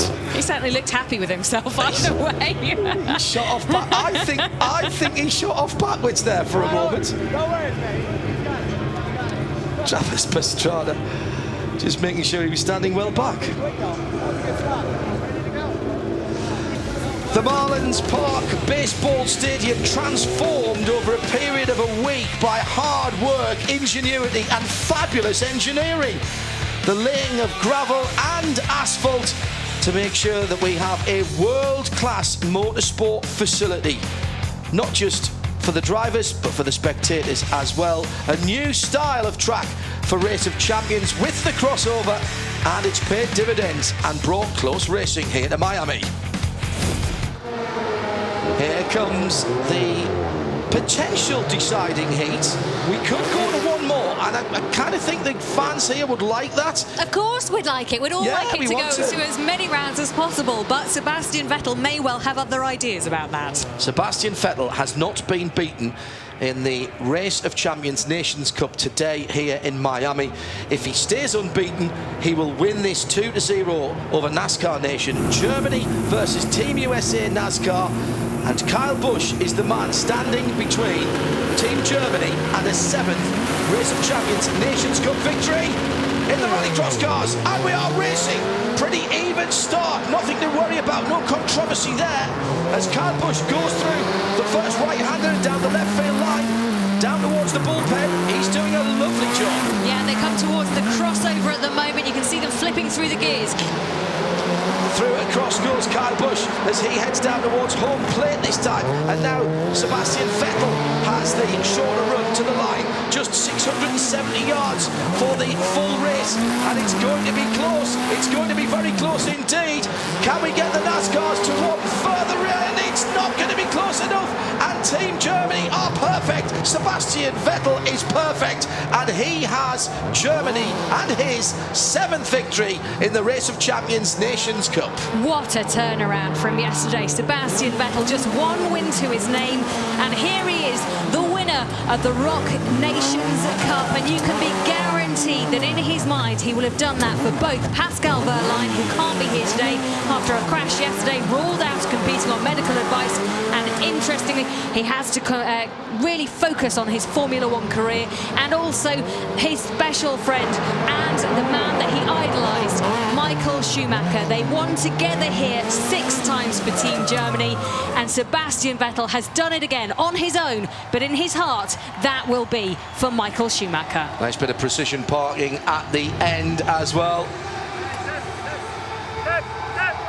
Sebastian Vettel unbeaten in the Rock Nations Cup here at Miami Marlins Park, and Germany have their 7th championship.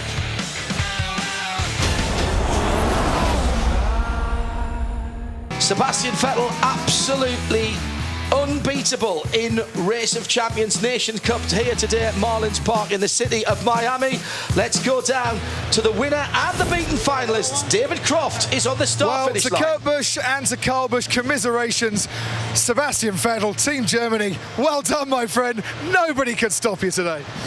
Well, I had a better day than yesterday, let's put it that way. But yeah, it's a bit of a shame that Pascal is missing. But yeah, I did my best. So I had a good day, clean day, no big mistakes. So at the last round against Kyle, I was a bit nervous because I nearly bogged it at the start. I nearly, the revs dropped a lot. The car nearly stalled. So I was already a bit on the back foot, but then, came back. So really, really happy. I don't believe you ever get nervous racing for Team Germany. Something about representing your country brings you alive. You don't get nervous. Come on. Of course I do. I mean, speaking to Petter Solberg earlier, he said he doesn't get nervous, but because he doesn't have any nerves. But I certainly have. So drink them all. But it's good fun. It's just fun to be, fun to be part of this. So I think we had a great time. Thanks for the people coming out. It's a great atmosphere. I hope we come back here next year. I think it's been the best place we went so far. Not just for the weather.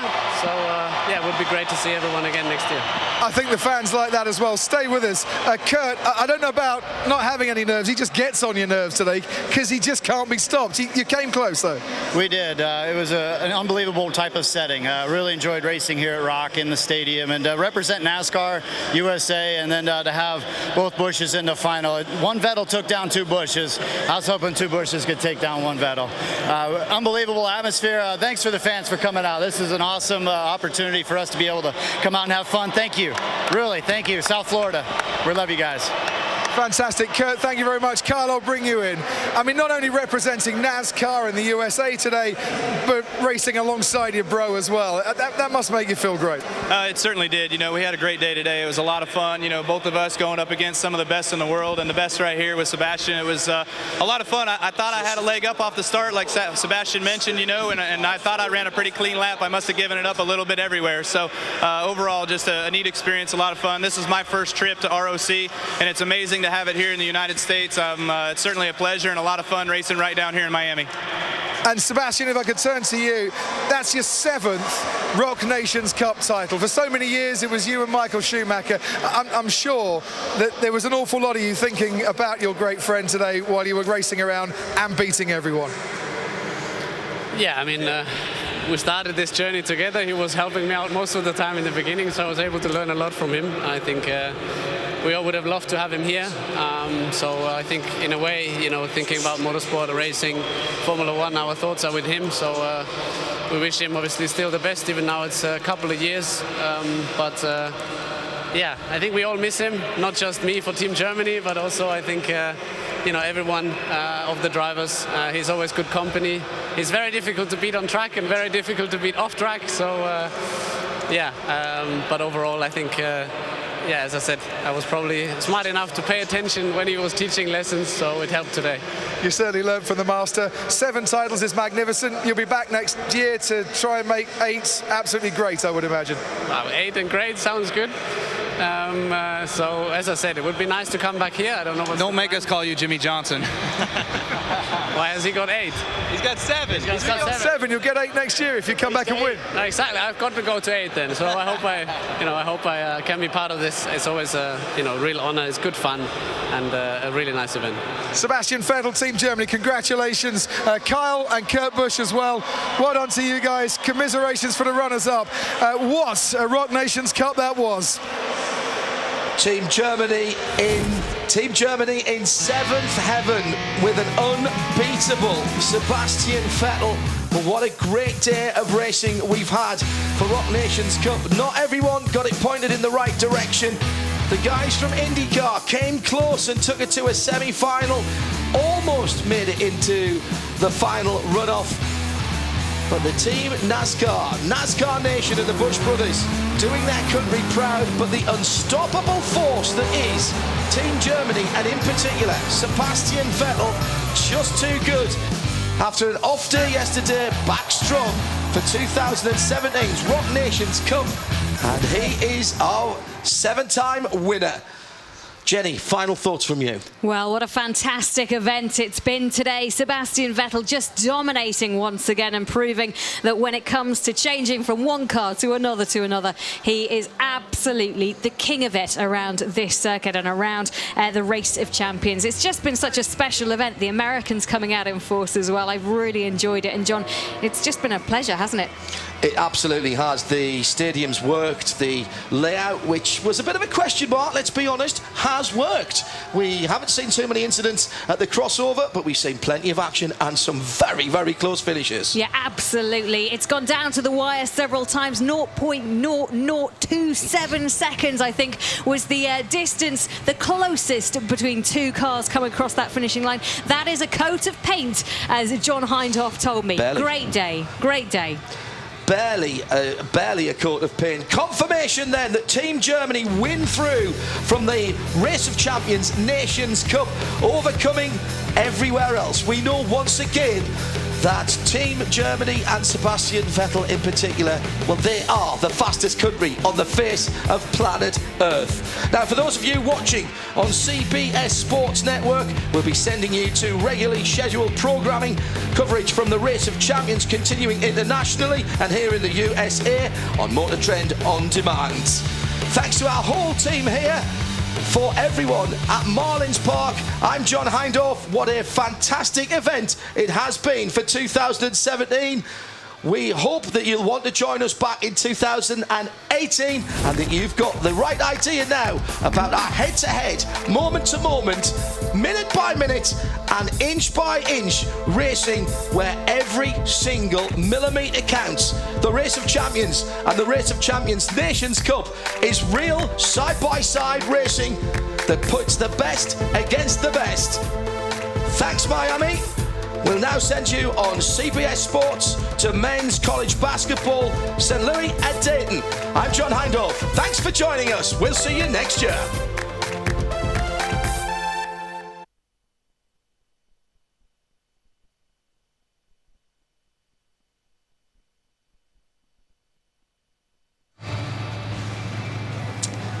So that is Nations Cup for 2017. For those of you joining us around the world and in the USA on Motor Trend On Demand, don't go away, because Jenny, we've got something brand new and something I'm really excited to see. Nations Cup, okay, we kind of know that, but now it's everybody against the hosts. It certainly is, because coming up next, for the first time in Race of Champions history, it is the Rock Relay America versus the world. It's, if you want to think of it as something else, it's like the Ryder Cup of motorsport. We have America and then we have the rest of the world, and they're taking on each other. Team captains, I hear you say, who will they be? Well, they won't be in the car, they'll be conducting events on the wayside. It's Brian Vickers and David Coulthard will be going head-to-head with their teams. It's a full star lineup for you. So that's still to come. And Neil Cole is downstairs. He's been ferreting around with the drivers. What have you found for us, Neil? Well, I have a Ryan Hunter-Reay and an Alexander Rossi. Just checking some of the facts there with Frederick Johnson. So it cooled down a little bit since the controversial decision. Well, I don't know. I mean, no, it was, I mean, it's obviously a very highly competitive thing, and I felt the Kurt jumped the start. He alluded to the fact that he jumped the start, so I thought there should be a penalty, but at the end of the day, it was Team America going through no matter what, and to be perfectly honest, I don't think Ryan and I would have been able to beat Sebastian, so it worked out. It's a way better showing than we had yesterday, and hopefully we can carry that forward right now and beat the rest of the world. Yeah, because Sebastian has looked incredibly strong today. How have you been enjoying the experience of Race of Champions this whole weekend on your home soil? No, I love it, man. I've always wanted to do this, and it's such an honor to finally be here, and hopefully I can come back next year, wherever that location is, and try and do better. But yeah, like I said, it's a great experience and a great atmosphere, and Race of Champions did an amazing job here at Marlins Park in Miami. I'm going to move slightly to the left here to get Ryan on board as well.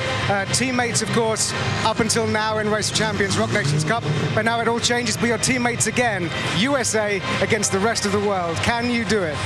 We can do it. We can do it. Absolutely. It's a pretty cool feature here where we're going to go up against the rest of the world.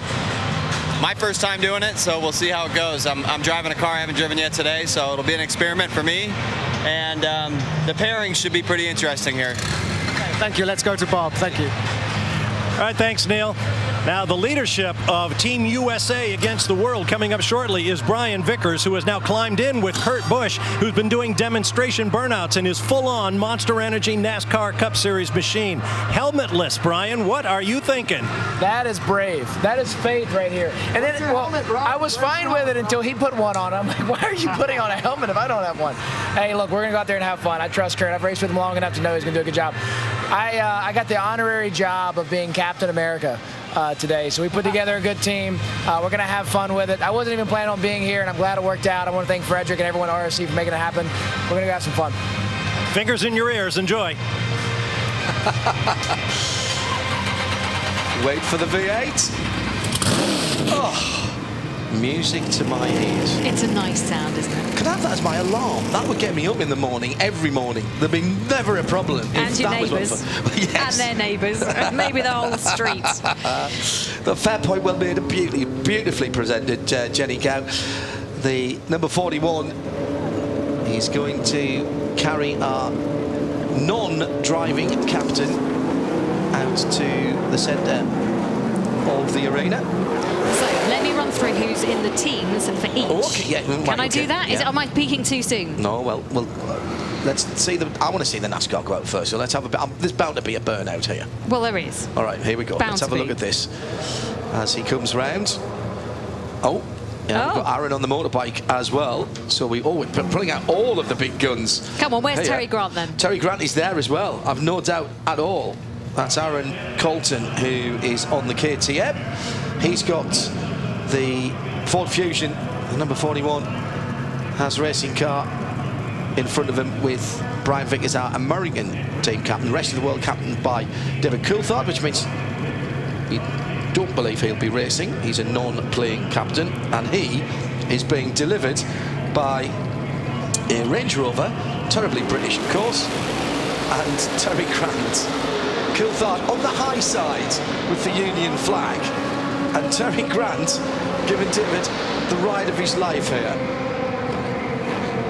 Around the home plate hairpin and heading towards the back straight. I thought that was going to go then. Terry is a past master, and I think David will be quite pleased that he isn't going to be driving after Terry has delivered him in some style in that SVR Range Rover. Terry Grant, holder of over 20 Guinness World Records for precision and stunt driving. David's still smiling at the moment, not sure for how long. Well, it depends if the rest of the world win, I suppose. Well, it depends what Terry's got in store for him here.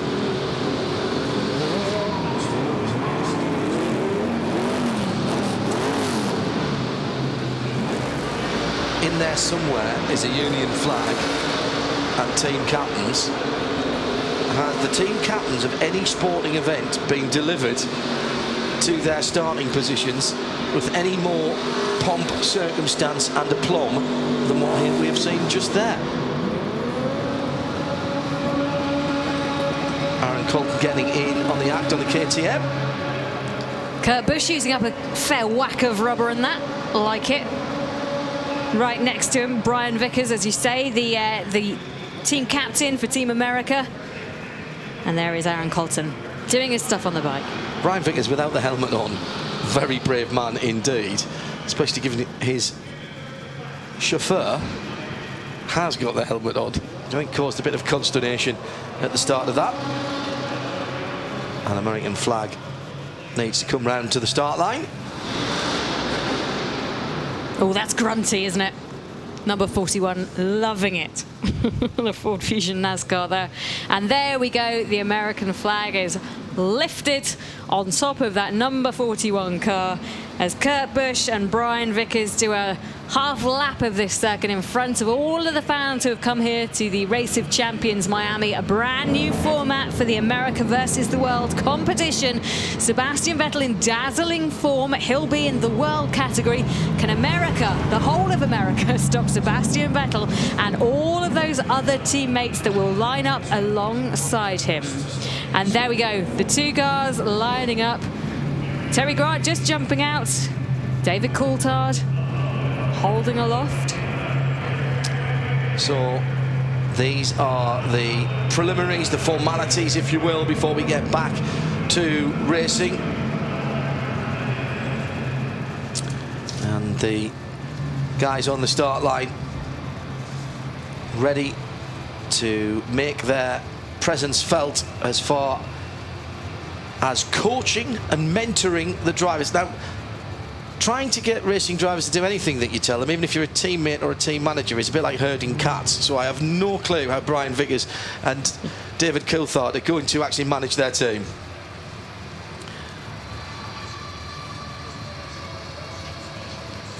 So this is brand new. This is America versus the rest of the world. David Coulthard on the left with Travis Pastrana, who is standing in for Brian Vickers. And this is America against the rest. The matchups yet to be given to us in what's called the Race of Champions relay. America versus the rest of the world, and the face-off in the press conference. Some drivers take it a little more seriously than others.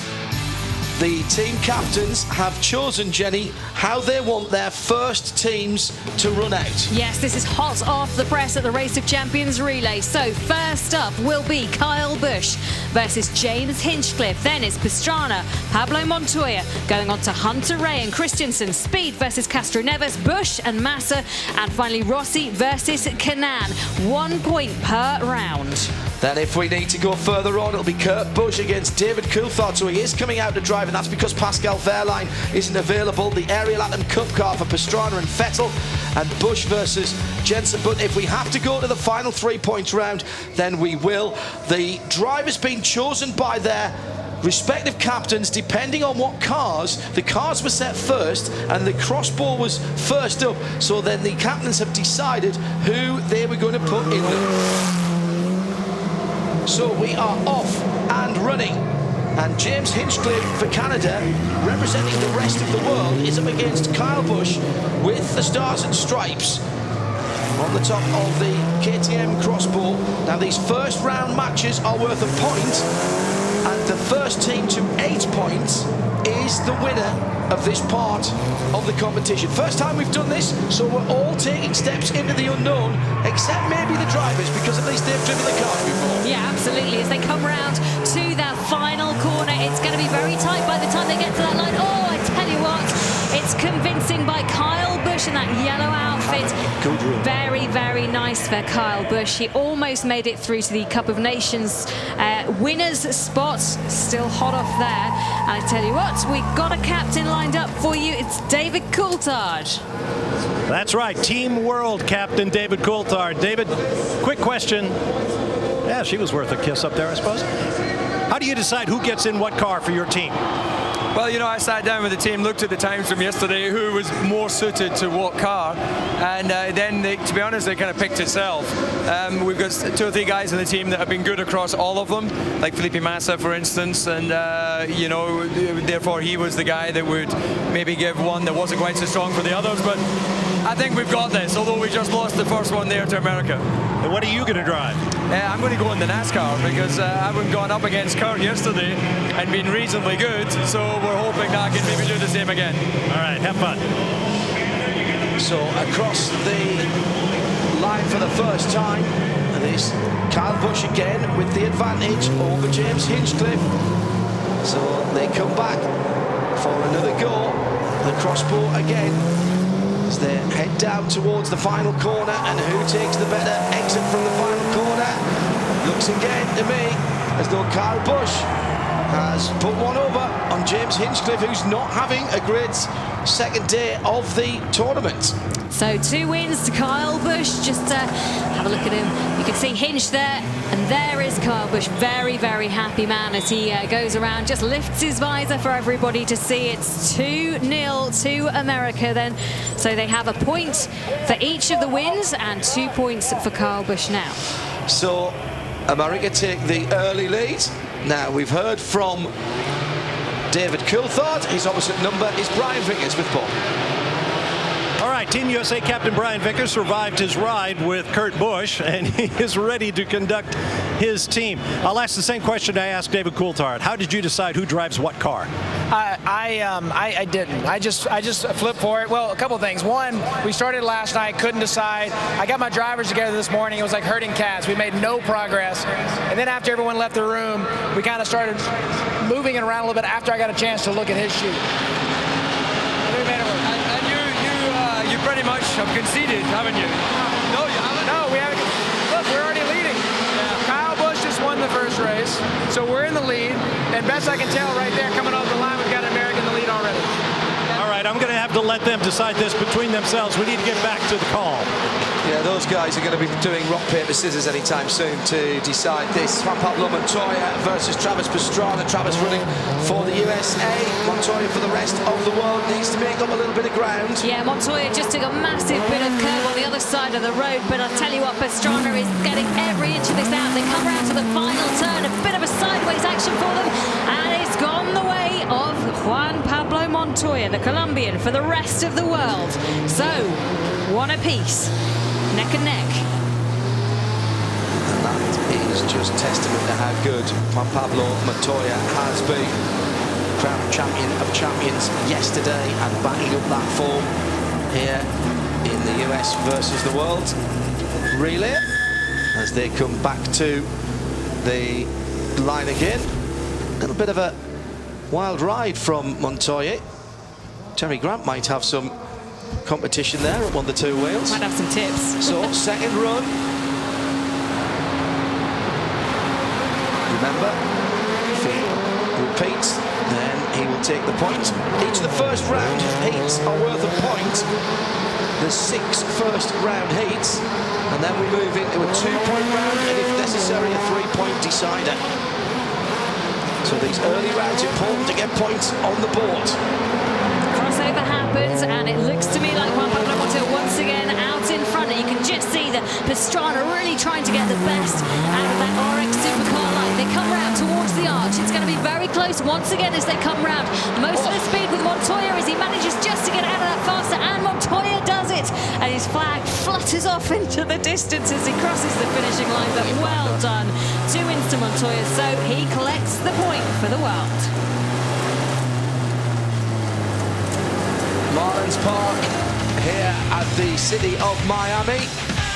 We've got a point apiece for the American team versus the rest of the world. Up next, Ryan Hunter-Reay versus Tom Christensen.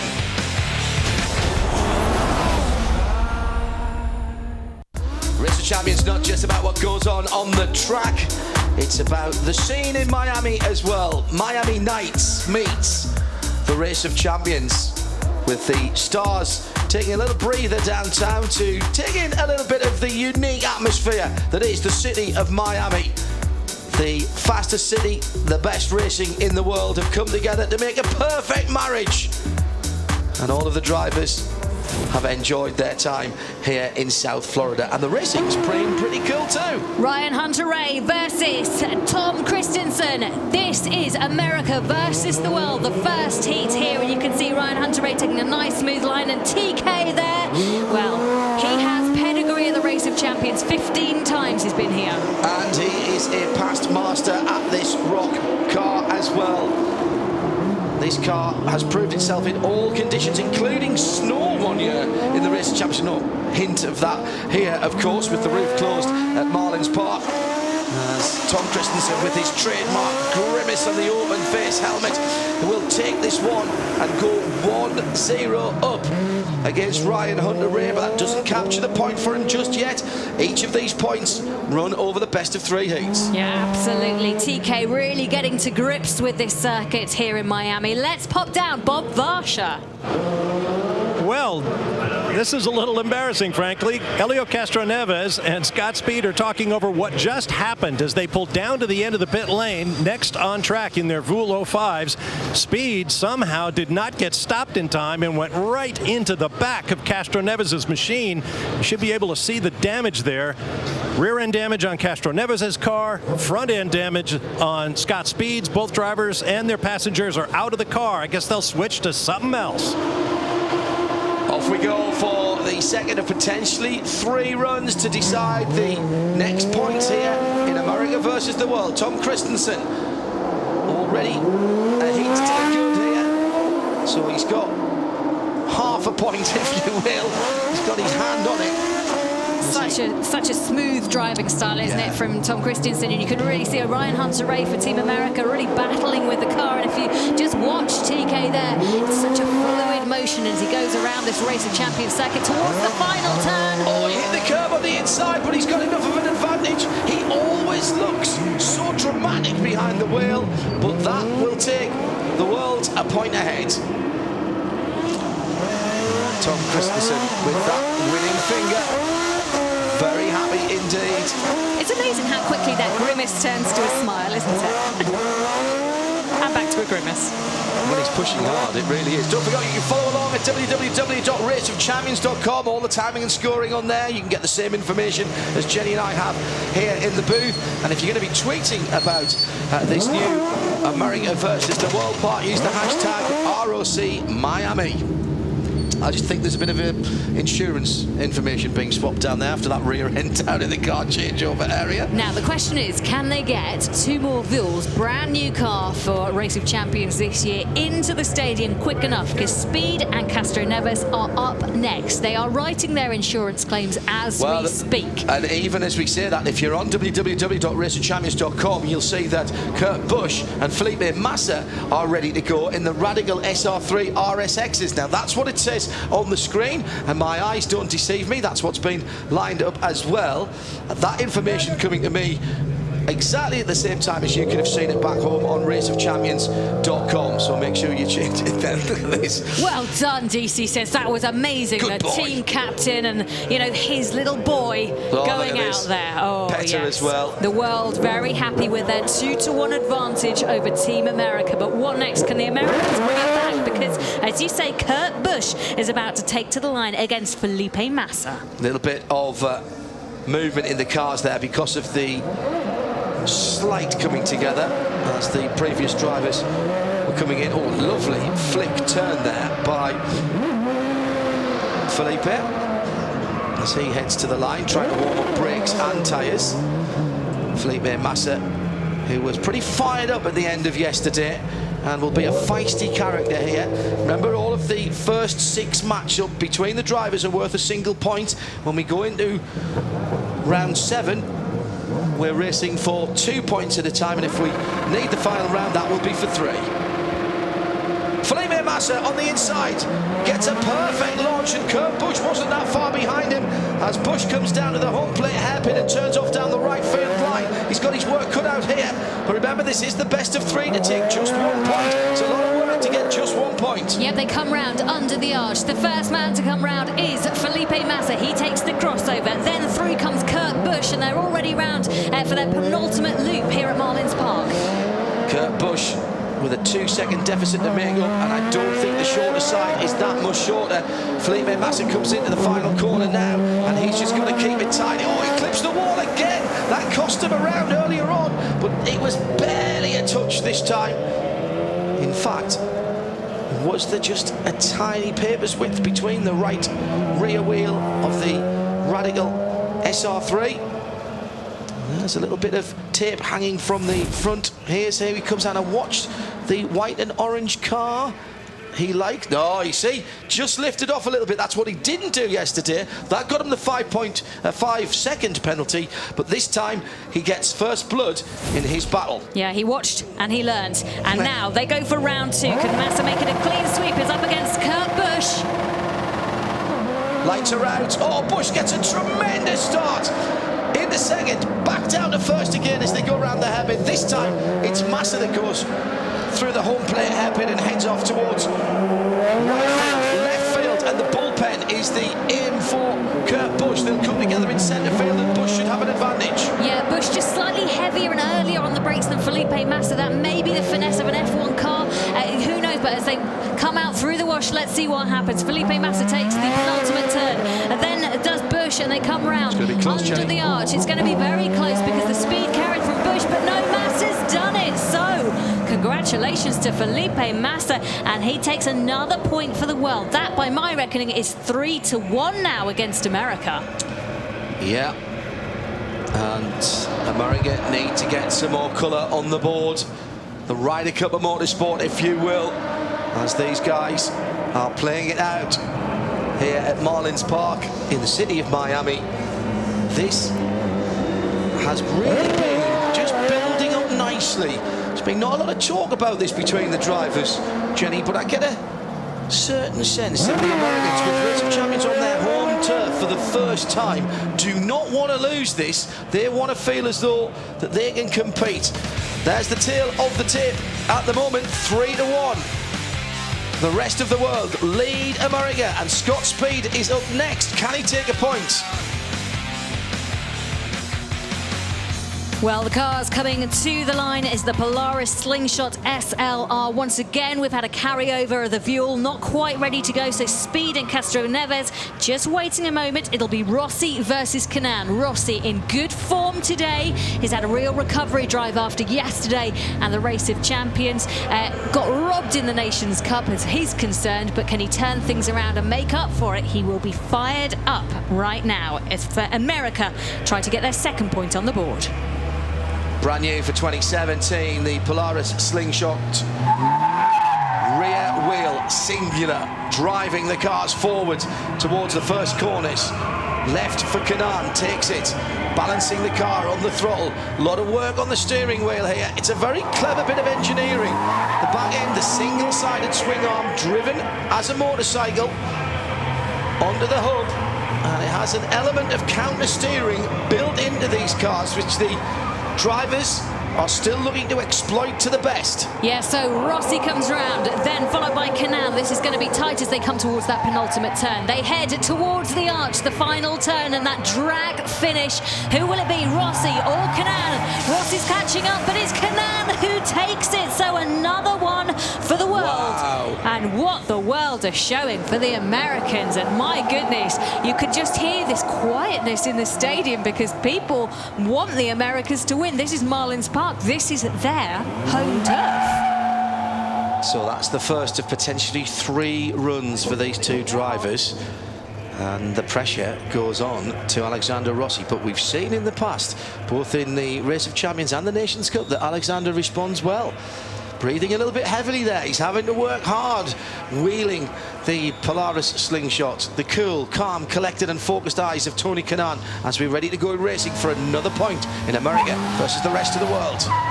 Green light, and Kanaan maybe with a slight advantage, but Rossi very late on the brakes indeed as he heads off down right field line. Kanaan looking very smooth. Visor open. I like that. He's decided he doesn't need the darkened visor. It should be Kanaan who crosses first. Rossi, though, has him in sight. Yeah, they come around for that penultimate. We have a warning for Tony Kanaan. He's obviously clipped one of the barriers. Another one will be a 5-second penalty. So can he keep it clean? Has to keep it clean because he hasn't got enough in hand. In fact, he's behind here. He's not going to win it anyway. And Rossi gets the win when he needed to. Now, that puts it at 1-1 in the head-to-head between these two, so we go for a third and decisive run, and the crowd respond there. They know what that means. The crowd respond because this goes to a decider to see where the point goes. Will it be the US or the rest of the world? And what about that penalty, John? Does it hold over? Does it disappear? I think it disappears, but Tony's been spotted. He'll have to be a bit more careful, bit more clever this time, and a bit tighter. Well, we're hearing now if there's another infraction, it will be a 5-second penalty. So in this rest of the world versus the States, the driver's been scrutinised. They've had a lot of time on the track now, so there's no real need for them to be banging these cars around and hitting the walls. Kanaan then has to know that he's... Oh, there was a slightest of touch there with the right front wheel from Kanaan. Have the judges seen it? Was it enough to get them interested? As he comes round, he will have Rossi in sight, and Rossi's got the advantage. Is it big enough? Yeah, at the moment, well, the Americans have the... they are trailing, and the world has the advantage.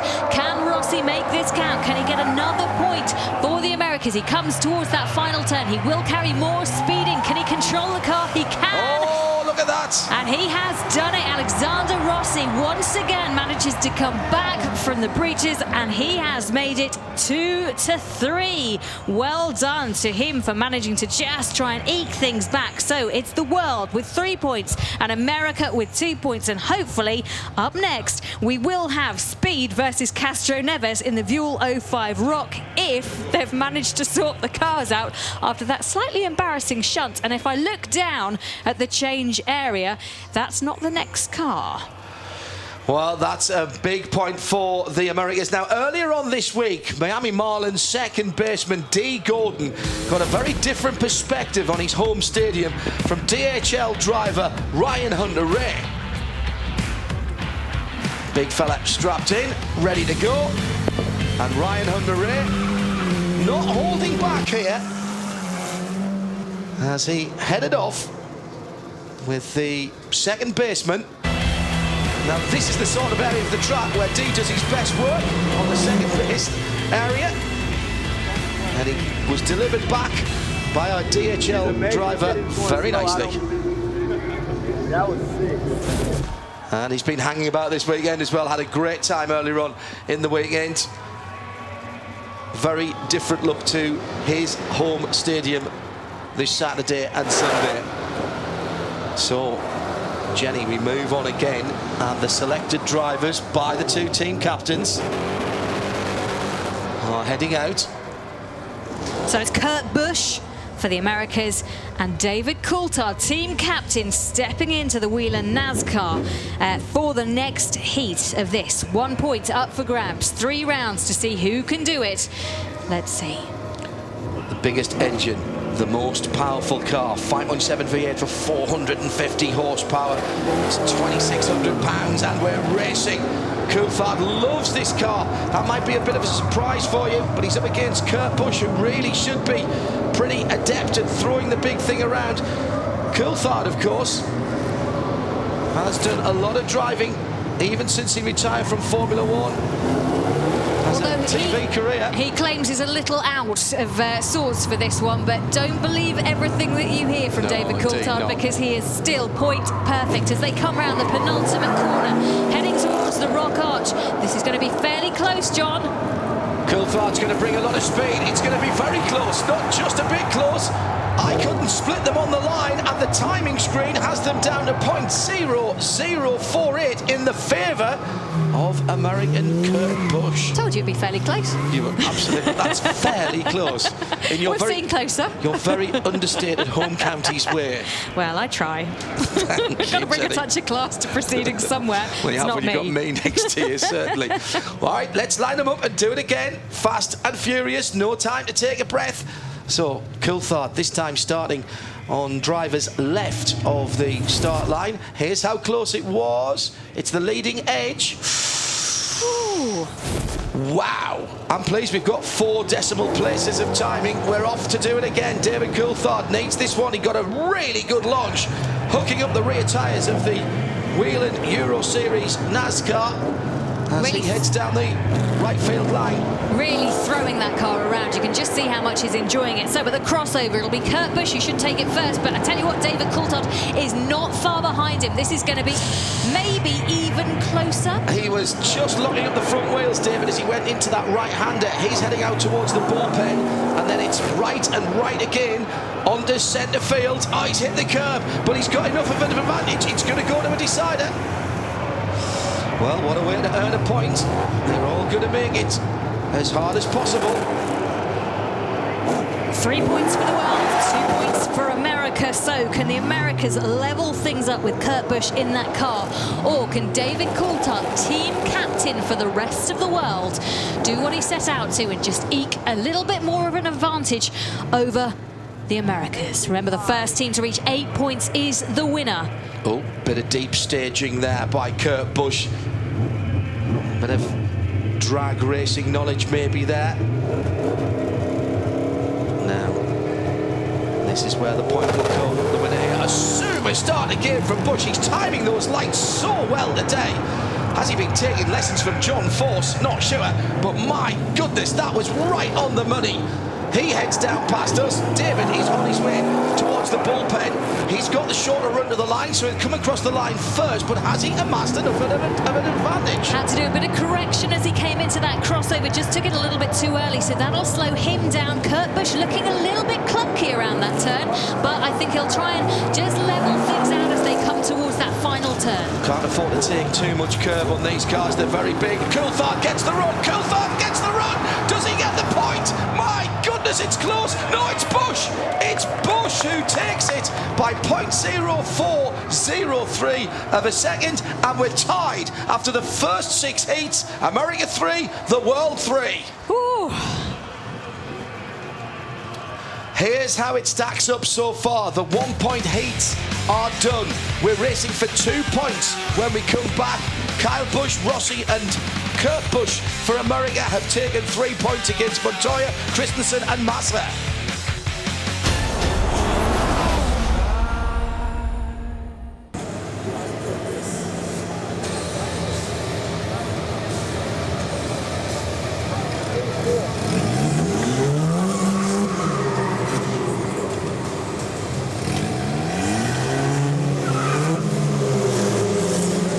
Absolutely. So coming up to the line, this is the delayed heat next up. It's Speed versus Castroneves. Of course, they had that little crash in the pits. So in the KTM Crossbow, they come up to the line. You will see Sebastian Vettel in just a few moments. But the first of the 2 pointers are these two men. 23 times IndyCar race winner, Helio Castroneves, and Scott Speed. He's been in so many different championships. He excels in many of them, but can he do the same today? That's Travis Pastrana. He's getting ready to take on Sebastian Vettel next time out.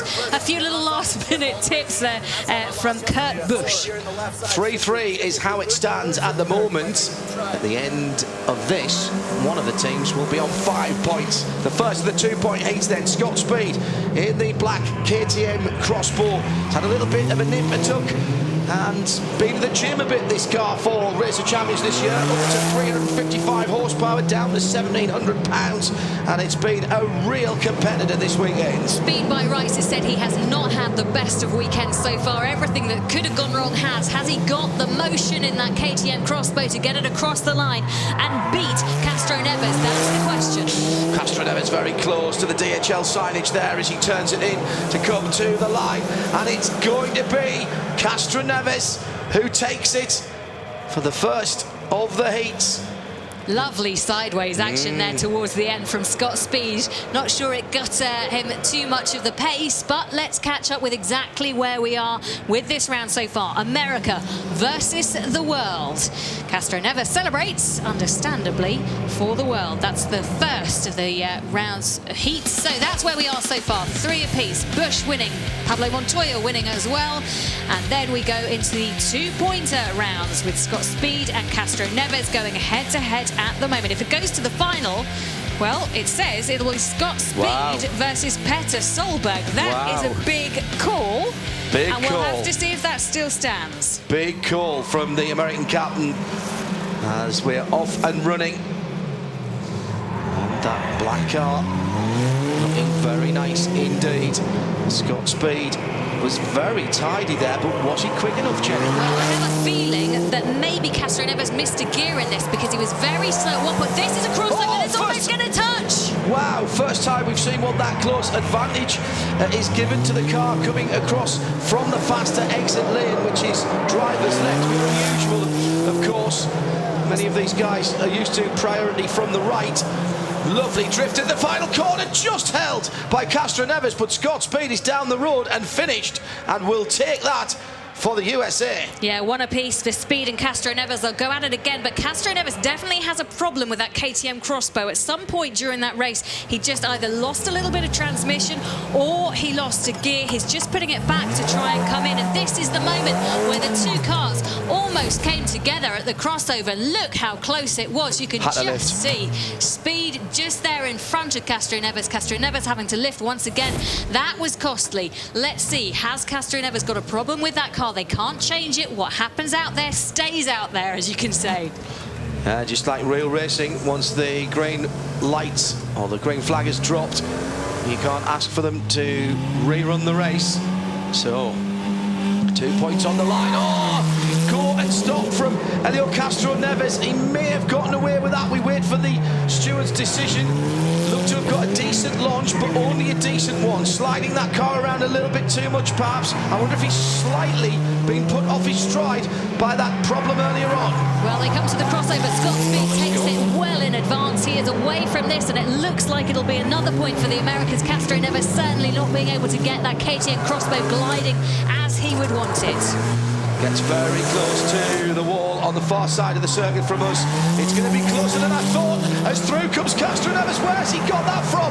But Speed has held on to it, and Speed brought all of the momentum out of the final corner and had to use it broadside all the way down the front straight. What a way to take the point. America 5, the world 3. That was impressive from Castro Neves to be able to come back from that deficit on that second part of the lap. I thought he was toast. Totally. So it is America coming back at the rest of the world. You can see there Pastrana's reaction to that, clapping, and rightfully so, because it's 4-3 now to the Americas, and Brian Vickers, the team captain, must be incredibly happy somewhere. 5-3, Jenny, because that was the first of the 2-point rounds. You are absolutely right. I stand corrected.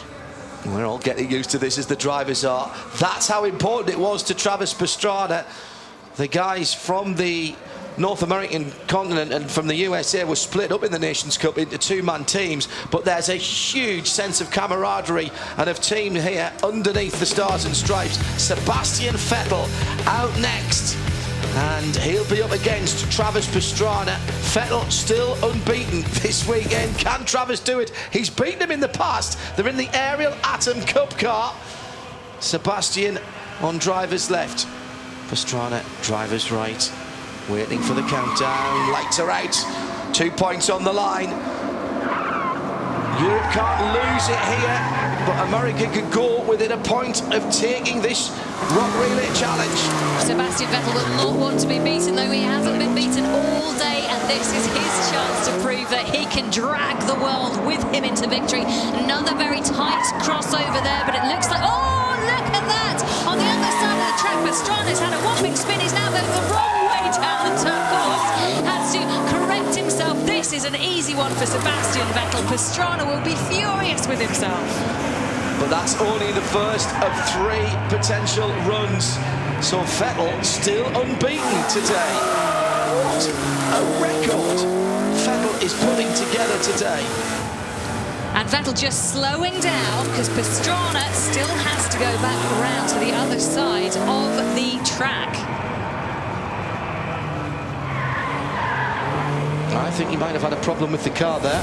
Let's have a look again as he goes down into the first part, turns it. Now, did he use the e-brake, or did he go down the gearbox one too many and lock the rear wheels? Only he will know. He's not happy though. He really isn't happy. He's looking. He's on driver's left now. We're about to get underway. 2 points on the line to Ariel Adams on the line. Sebastian Vettel on the line with Travis Pastrana. The lights are out. We're racing. Vettel immediately sets the car up for the right-hander to head down the left field line and towards the bullpen. Meantime, Travis Pastrana got to put his tribulations behind him and get his head together for this, otherwise he's going to lose the 2 points. Very difficult to reset after something like that, but as you say, he's going to have to do it. But Sebastian Vettel has a problem. I think he missed a gear. Wow, so unusual. This is an H-pattern gearbox, and you do have to heel and toe on this. Proper old-fashioned racing driving techniques, and it's going to be one each at the end of this. A big slide coming out the final corner from Vettel. Now Pastrana still, I don't think, very happy.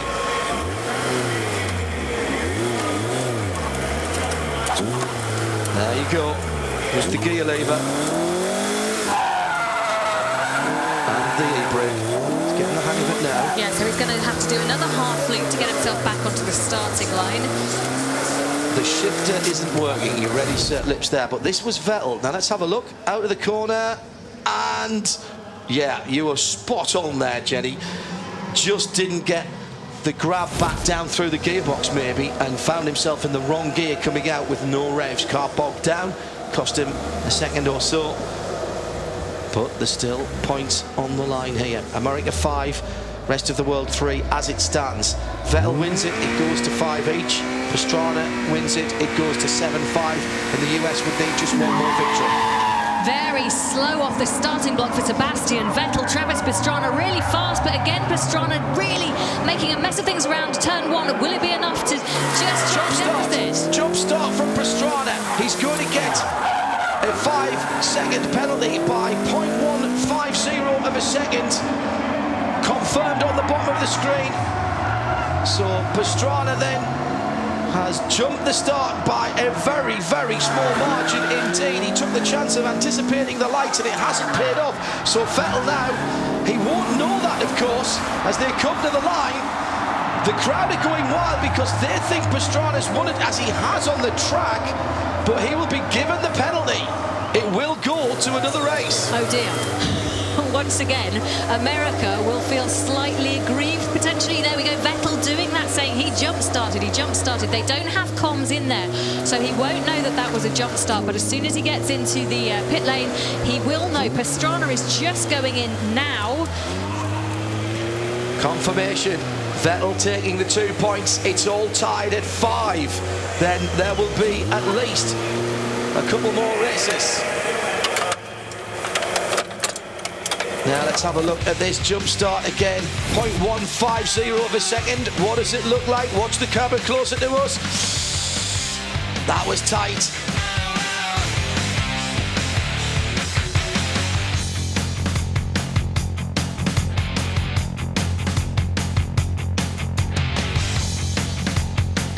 Travis Pastrana looking a little nonplussed. Scott Speed is down with Bob Varsha. Well, a clutch drive for Scott Speed, picking up a 2-point victory in his heat. When he got out of the car, he got a big thumbs up from Petter Solberg, who you might well meet in the most important race of all. First, tell us about your run. It was just a clean run. You know, everything went to plan. You know, with these deals, if you have one like big mistake or one problem, then it's over. So that worked out well. Then now the good news is we're in a rally car, which is good for me. The bad news is he's already driven it today, so we'll see. And you're talking like Mr. Rally himself, so I expect a really good race. If it comes down to the last, at least we'll have a shot. All right, good luck. Thanks. Well, Scott Speed needing to get himself focused here. He may be needed in the biggest event with the last race on the line. Kyle Busch and Jenson Button are slated to be up next in the KTM Crossbows, and I reckon by my maths was double period Friday afternoon for me at Farringdon Comprehensive, but I reckon it's 5-5. Yes, I will concur. It's 5-5, unless once again the Americans go, hang on a minute, that wasn't fair, and we have another great debate. Aye, we had video evidence there, and it was tight at 0.150 of a second, but Vettel knew it straight away. Here's how we are at the moment. The 1 point round, well, the points were split. The 2 points round, the points so far have been split. We'll have at least 2 more races. 8 points takes the championship, so whoever gets the next 2 will be on 7, but the final round will be needed to decide who wins America versus the rest of the world. Yeah, Kyle Busch was the first to come out in these heats. He took on Hinchcliffe and he managed to win it. So Kyle Busch already has an outing. You can see him there just getting ready. There's Jenson Button as well. This is his first time out in the car in this competition. Long time since he's driven as well, because the UK team went out early in Nations Cup. Rub it in. I'm sorry, it's a fact. He has not been in a car for quite a long time. So Jenson then leads out in this best of 3 for 2 points. It's not the end of the world if rest of the world can't win it, but they have to win one of the next 2 bouts. Kurt Busch on the line.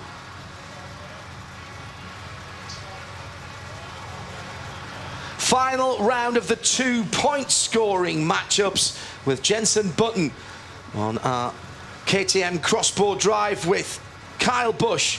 Jenson then needs this 2 points to take the rest of the world to a 7-5 advantage. Now, did he get off the line early?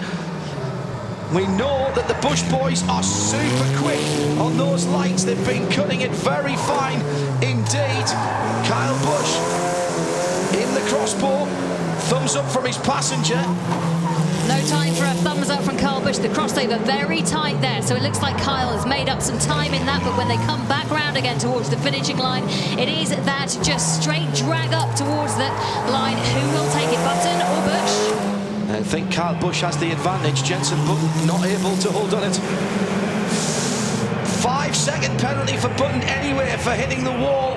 So Kyle Busch has taken the first encounter between Jenson and himself. Now, it must have been a pretty heavy shot. Here's Jenson coming out the final corner. Yeah, it moves. As soon as it moves the barriers, the race director is going to call it, because potentially, Jenny, that affects your opponent. Could take their eye, could make them have to modify their line. And you called it, didn't you? You said Jenson Button hasn't been in the car for quite a long time today, whereas Kyle has been in and out of all of the cars. So let's see, can the rest of the world come back from this? Button needs a good round to be able to keep the Americas from just almost clinching this. One hand on the trophy from the Americas if they can get this. They can't be a tie. They can't be a shared trophy.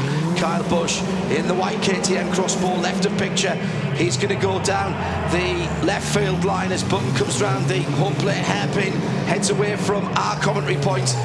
Jenson getting a little bit of push, a bit of understeer there, catching the car on throttle-induced oversteer with the back end coming around. He sees Busch ahead of him. Busch has had a great first half lap. Yeah, nice and clean from Busch. Button making that switch over in the cross point much better this time. No contact for him as they round towards that final turn and come towards the finishing line. It looks like the Americas may well have this. It's close though. Kurt Busch managing to get more drive out, and it's gone to Kyle Busch. My apologies, Kyle Busch managed to get it another 2 points. So as you said, John, one hand on the trophy. It is 7 points to America, 5 to the rest of the world. But as ever in Race of Champions, it's not all over. We have a deciding round. The next round is for 3 points, which means either of the teams can still win, and we're going to roll out the Rallycross lights. Even Stevens in the 1 point round. The USA taking advantage in the 2 point round, but Petter Solberg can still win it if he can beat Scott Speed and take the final 3 points on offer in the RX Supercross light machine. And you have to say, Petter Solberg in a Rallycross car, pretty hard to beat. And we're hearing, because of time constraints, this will be one and done. No second chances. This is 3 points on the line between Scott Speed and Petter Solberg. So just one opportunity for these drivers to be the hero for their team. America with a slight advantage at the moment, but that will disappear like a wisp of exhaust out of your tailpipe if this goes to Petter Solberg. Not now, best of 3. This is the race for the championship, the big cup, the accolades, and the bragging rights for a whole year. USA versus the rest of the world comes down to this. All-wheel drive supercar lights cars. A little bit of a creep from Solberg. He's holding it on the e-brake and gets a decent run. Short shifts into second, straight up into third, then down through the gearbox to the home plate hairpin. It's all on the line here. There can be no errors. There can be no mistakes. There can be no blinking. And Solberg absolutely ragging this car around the Marlins Park. It's a great first lap. Crossover happens very close. Solberg right on the tail end, really, of speed. Solberg's got the advantage for my money. Scott Speed just bogging down as he goes up the right field line. This is Solberg for 3 points. Solberg to take the rest of the world past the Americans. He's onto the start-finish straight. He's across the line, and the USA have lost in the final, the most dramatic way. A real 7th innings moment at Marlins Park. Fantastic stuff. Just brilliant stuff. And right to the end. If that was the World Series, we went to the 7th game. We'll talk to the winners and to the rest of the drivers when we come back. the Race of Champions. It's gone to the rest of the world over the US.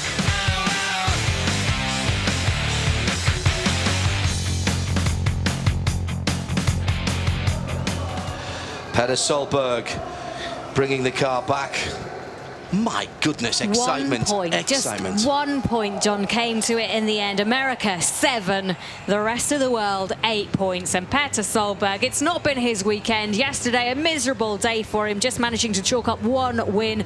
And Team Nordic not really succeeding either today, but he's turned it around, and look at how happy he is as Terry Grant slows him down. The rest of the world, Terry Grant will take that as a victory for himself as well. It went down to the wire all the way through 10 rounds, and in the end, it was Petter Solberg that tied it up for the rest of the world. Congratulations to him. Yeah, real bottom of the 9th walk-off home run for Petter Solberg. Drops the mic. Great stuff. And walks away. Solberg out. And look at how much it means to the drivers of the rest of the world. They collectively have something to congratulate each other and cheer about. The USA guys so close. One hand and 2 fingers of the second half. This is going to be brilliant. This is the moment where normally all of the mechanics and engineers from a team go to the wall of the pits and hang over it and congratulate their driver. Instead, the drivers are going to do it. Can we? Did I win? Did I win? So have we won? Yes, you have. I think you should do some more donuts now. No, And DC can get back to eating donuts where he's happiest at. Solberg on top of that car. How many can we get on top of the RX Supercar Light? Light for a reason, gentlemen. Not anymore. Oh dear, I can see insurance claims being written as we speak. These are champions of the world, and they're all on that car. Please be careful, gentlemen. Yes, Jenson Button going, oh my goodness, they're going to do a parade lap. Jenson Button wants to actually turn the ignition on. Surely he's not going to be allowed to do that. Health and safety is still alive and well in Miami. He's going to start it up and roll it, you know. He really is. There was, Tom Christensen makes sure that he can give enough for Jenson Button to say, hold on, guys. This is where he sticks it in the reverse and they all fall off. Go slow, JB. You've just retired and you've known for being very calm and cool. Passengers still in the car, being in with Solberg. JB opens door. Love it.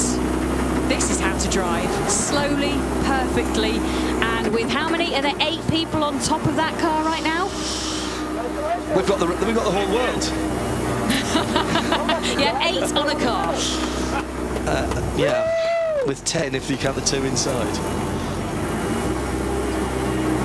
Oh, great scenes there over in Miami. But if you were a bit confused about the points system there, don't worry, you weren't alone. Because we were too, because it changed as we went along. But all you need to know is that the rest of the world triumphed over America. So we're delighted, aren't we? That's all that matters. And it was good fun to watch, wasn't it? It was a real spectacle, Max. I found it absolutely fascinating that there was 2 races which were so close that by, a starting finish line which was only 20 inches wide, by the time one across the start of the line, it was winning, and by the end of the line, it was losing, and that happened twice. Yeah. And it was the start of the line that mattered. It was, exactly. That's where the timing line was. And it affected DC, actually, a couple of times, didn't it? Yeah, it did. I think that's what's really been nice about this. It's been so close, and because you're on 2 different tracks, you're on different lines, one line's faster than the other, and you're obviously reaching that finish line generally close together.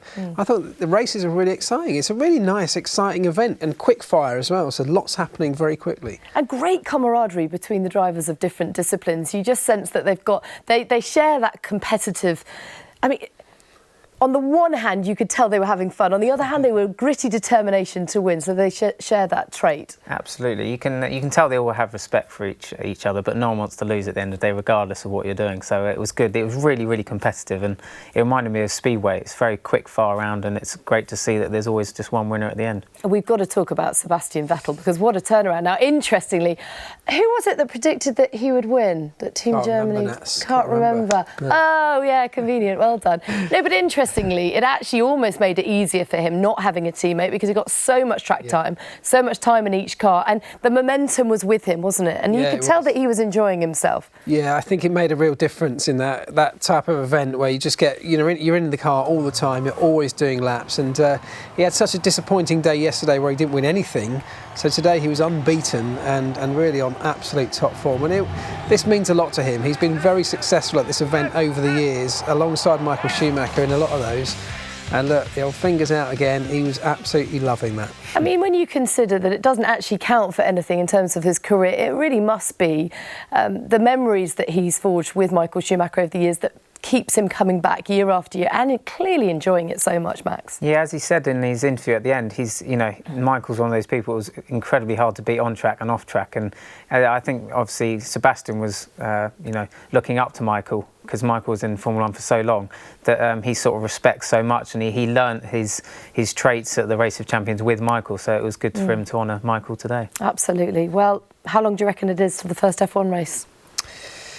Can you work it out? Not long. 9 weeks today. There you go. 9 weeks and counting to Australia, and we can't wait. So make sure you join us on the 24th to the 26th of March for that. Guys, it's been an absolute pleasure having you both in the studio today. It's been fun, hasn't it? It has. We enjoyed it. Having us. Well, thank you very much. And we'll see you guys soon, 24th of March, if not before. But you'll see both myself and Mark for the F1 report before then. But until then, thanks for your company today. Bye-bye.